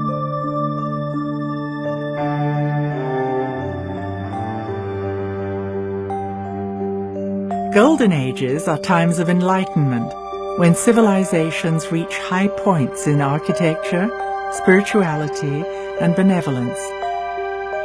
This is considered to decline slightly in the Silver Age, further deteriorating in the Bronze Age, and reaching extreme levels of chaos, corruption, and ignorance in the Iron Age or Dark Age. Then the cycle works its way back up to the next Golden Age. One of the ways to measure the 26,000-year Yuga cycles is through the ages of the zodiac, which the ancient Egyptians clearly understood. The origin of the zodiacal signs is a very good question, actually, and probably impossible to determine. The only one of the signs that vaguely looks like what it's supposed to is Leo the lion. The stars making up Virgo definitely don't look like a virgin, whatever a virgin looks like these days. And the other signs are equally mysterious, the crab, the bull, etc., etc. Knowledge of precession and advanced astronomy existed in extremely distant times. The basis of the signs themselves, in terms of zodiac, the wheel of life or the wheel of animals, there are different translations of that. I mean, if you really want to know what the signs signify, you have to go into the qualities and properties of the signs themselves. In other words, each sign is male or female. Each sign is fire, earth, air, water. Each of the 12 signs of the zodiac has distinct energies. There are 4 elements: earth or material signs, air or intellectual signs, water or emotional signs, and fire or creative signs. By looking at the 12 zodiacal ages of about 2,000 years each, we can rethink the Egyptians' concepts of time and recreate the chronology.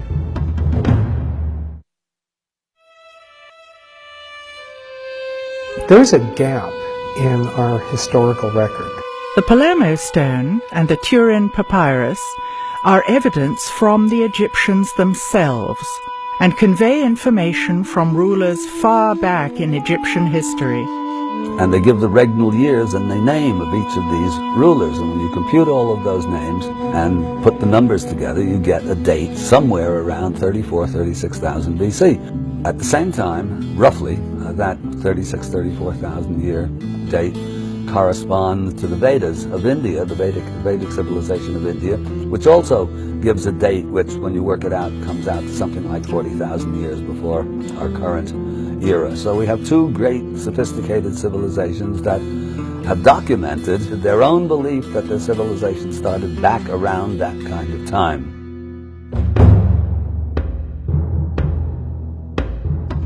It is interesting to note that this is roughly 1.5 precessional cycles ago, dating back to a previous golden age.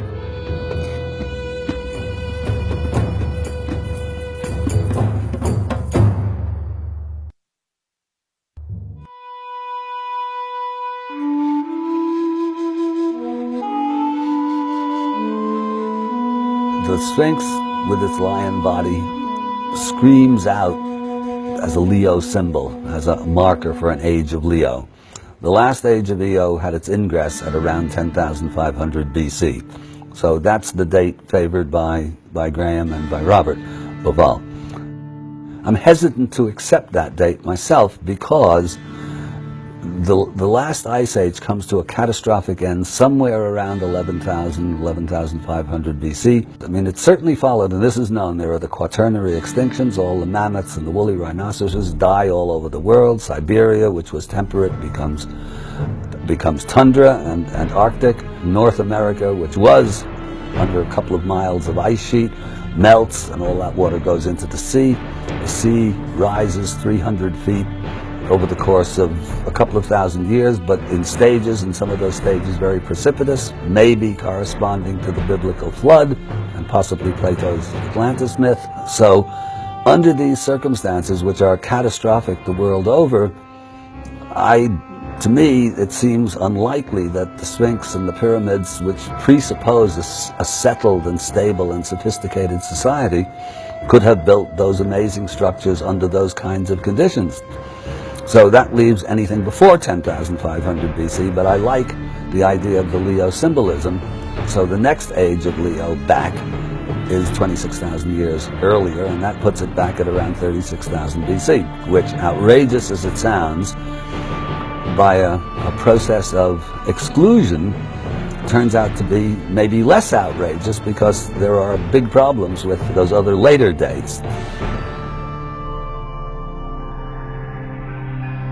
Looking at the weathering on the Sphinx and the Sphinx enclosure, that weathering was clearly formed by runoff from precipitation. It is indeed water weathering and precipitation induced, so it has to have been done in the distant past, and the question then is, how distant was that past? It could take tens of thousands of years for the Nile to have migrated 8 miles. Can we use this evidence to redate these monuments? When you look at geology, you can see that the riverbed has migrated all the way from the west, beyond 50 kilometers to the west.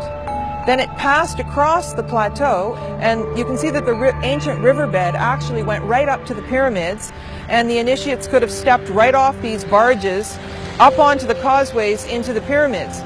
Now, if you look, the Nile is a full 8 miles to the east, and it's the dividing point between Cairo and Giza. And so if we look at geological time, it would take several tens of thousands of years in order for the Nile to make that migration. We can compare that to places like Tiahuanaco in Bolivia that almost certainly was on the edge of Lake Titicaca, and now it's 50 miles away. So it changes the whole idea of how ancient these places could have been. How many thousands of years does it take for a river to make this huge journey? The oases of El Khaga and Fayoum run parallel to the Nile today, but 100 kilometers west.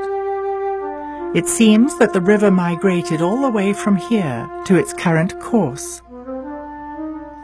Evidence of ancient human settlements has been found in the area that is now desert, but once had water. At these locations are stone circles, indicating a knowledge of astronomy. What does it tell us about the distant past? What can we conclude about the dating of the pyramids and the Sphinx? And all I can really say at this point, given the data I have, is that I think it has to be at least back to 5000 BC. Could it be older? In fact, might it well be older? Yes. Generally, if sort of pressed for dates, I'll say my best estimate is somewhere in the period of 7000 to 5000 BC. So that's really a working range that I'm comfortable with.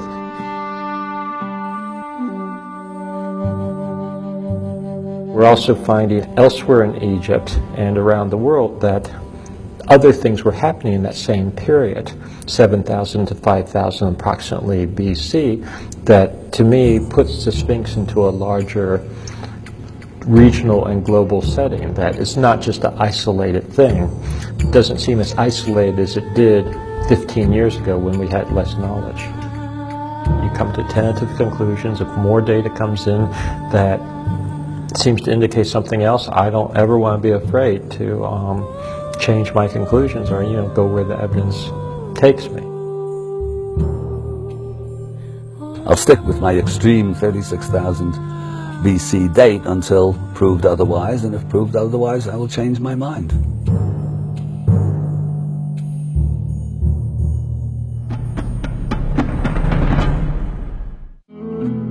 How can we tie the concept of the Yuga or Vedic cycles into something more concrete that we can recognize in our own history? If we re-examine the stories that are often dismissed as fanciful myth, we might find that it indicates greater forces in play. Those of us that are seriously looking at this old Vedic concept of the world ages, the cycle, we know that the golden age, the last golden age, basically the peak of the cycle was about 11,500 BC, highest point.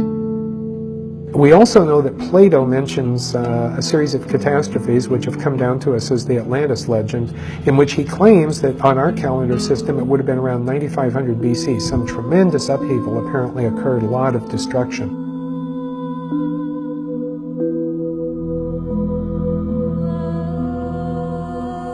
Isn't it also possible that for all of those maybe several thousand years, whatever those catastrophes were so cataclysmic that even with that silver age or golden age consciousness, they weren't fully able to recover?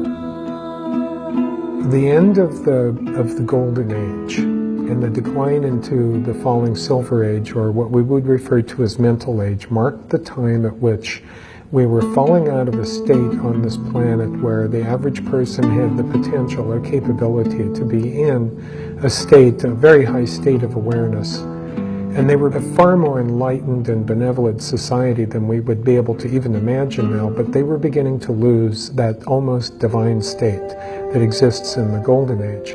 And as they started to descend into the Silver Age, there began to be more of an emphasis on what we would now refer to as sacred sites and sacred structures.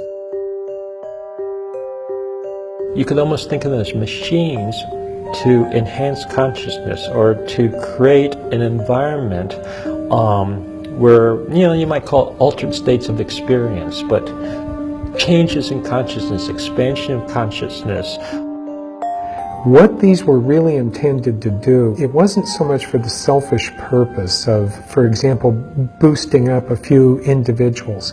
This actually had to do with a much larger global perspective.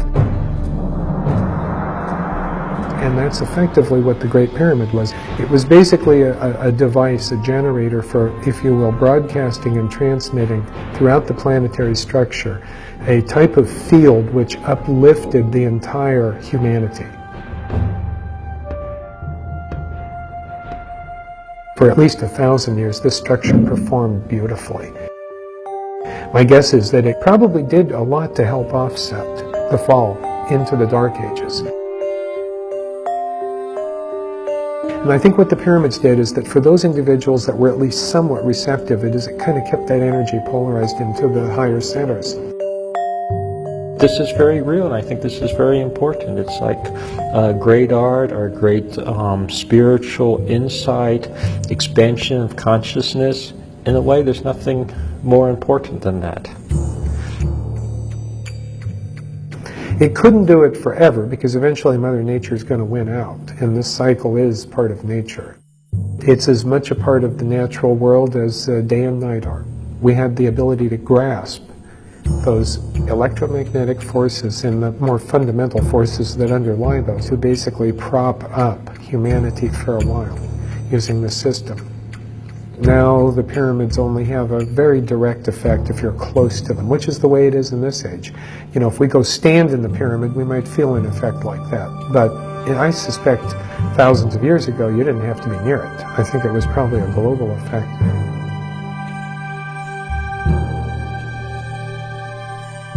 The physical structure could only do so much. The wisdom keepers created social structures as an additional influence to extend the energy of the Golden Age by creating mystery schools that preserved the ancient knowledge. The whole idea of the schools of mystery and the ancient knowledge and preserving those traditions that had come down from those fabulous ages, that was lost. And then eventually it was ridiculed, and then finally it had to go underground because people would either actively burn those texts or, you know, persecute the people who had that belief system. And I think at that point we were in the Dark Ages.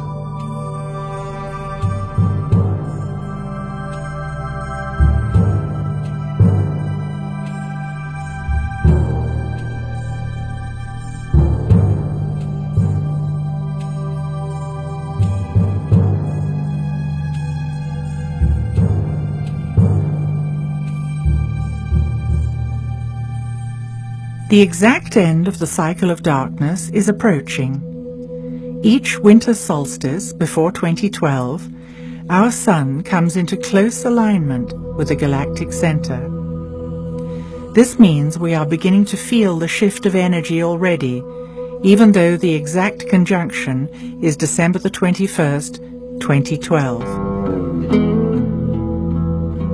So all signs point to the interpretation that we are deep into the period of increasing darkness. What happens at the end of that downward trend is a turnabout. And I believe that that's where we are right now in history. The Mayan material for 2012 basically indicates this turnabout point, this point of maximized spiritual darkness. But then in the cycles of time, we turn the corner and we have an opportunity to open up to the transformational energies that can sweep us into the next cycle. I hope that the Mayan ancestors trying to interpret the few writings that are left are correct, that it means there's going to be some quickening or something like that. Because that would actually go with our latest understanding of the yugas. What a yuga cycle really is one precession of the equinox.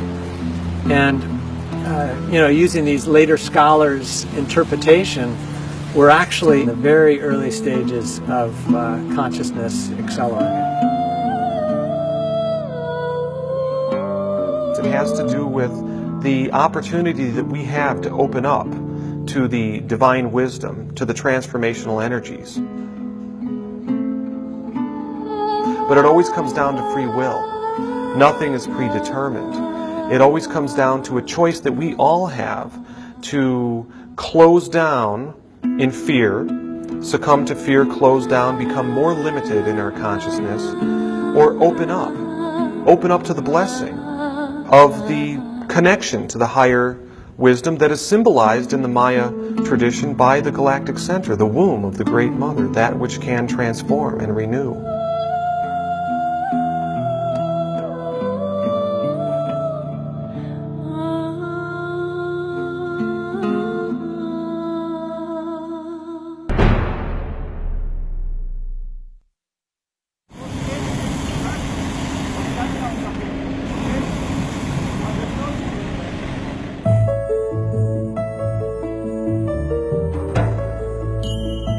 Could the ancients have had it right?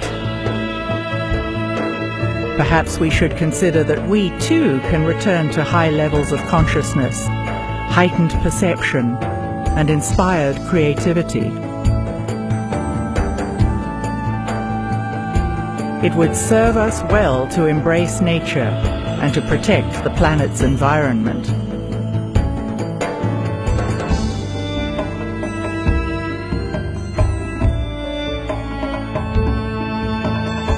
Can we go beyond religious dogma and allow ourselves to imagine what lies beyond death?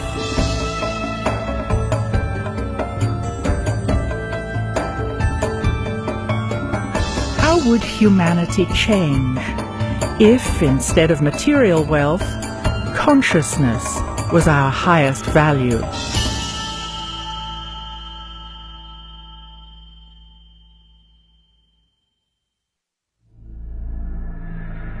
The ideas depicted in the Pyramid Code revolutionize accepted beliefs about the purpose and the age of the pyramids and the Sphinx. Clearly not tombs, these ancient structures may have been used to access and transmit a type of energy that affects human consciousness. We have seen concrete evidence of high-level technology with laser-cut crystals, polished black basalt floors, and curious and sophisticated instruments, including those that generated energy from sound and light. Looking at the old riverbed, it seems clear that the Nile has migrated over time, and that it once flowed to the east of the pyramids. The ancient Egyptians built temples using sacred geometry corresponding to cavities in the human body.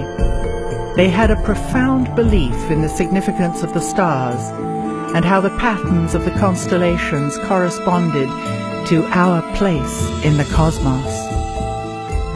They understood large cycles of time, and they kept meticulous records of the motion of the stars and planets. The ancients had a deep respect for the sacred feminine principle and the importance of balancing the sacred masculine and the sacred feminine. From pre-dynastic to dynastic times, the ancients maintained a deep reverence for nature. They were astonishingly creative and artistic.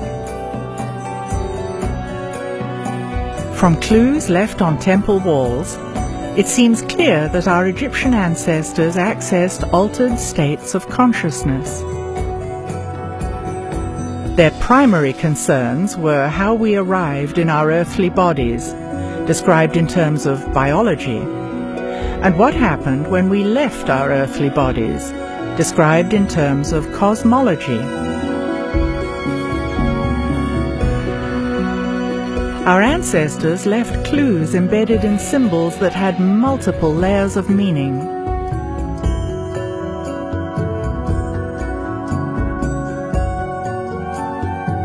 They were empowered humans, using the full capacity of their senses. Today, our planet is in trouble politically, economically, environmentally, and morally. Many will agree that corrupt people hold places of power. Citizens are taxed beyond reason, and riches are amassed by an elite that controls the world.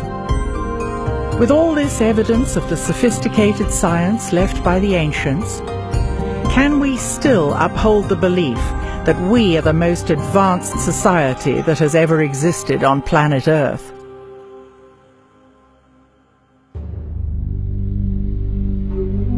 Is today's test-driven education system effective? Instead of rote memorization of facts, what would happen if today's youth were taught to expand their capacity to know?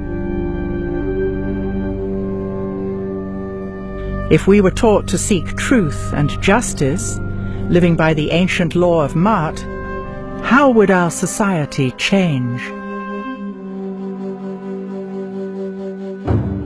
Taking our cue from the ancients, if we live in tune with nature, in an atmosphere of creativity and peace, and if we connect to spirituality, is this the answer to a healthy future for humanity? The ominous date of December the 21st, 2012 is fast approaching. Does this herald doomsday, or could it be a powerful gateway into new ways of being and thinking? Are we turning the corner and ascending out of the age of darkness to journey toward a new golden age? Is it possible that the ancients living in a golden age in the distant past were able to see into future cycles of time? Could they have predicted that humanity would plummet into the depths of collective despair? Could they have predicted that humans would be disempowered, thus losing their connection to spirituality? Did they leave magnificent structures skillfully aligned to the stars and encoded with symbols to act as a trigger for us to wake up now?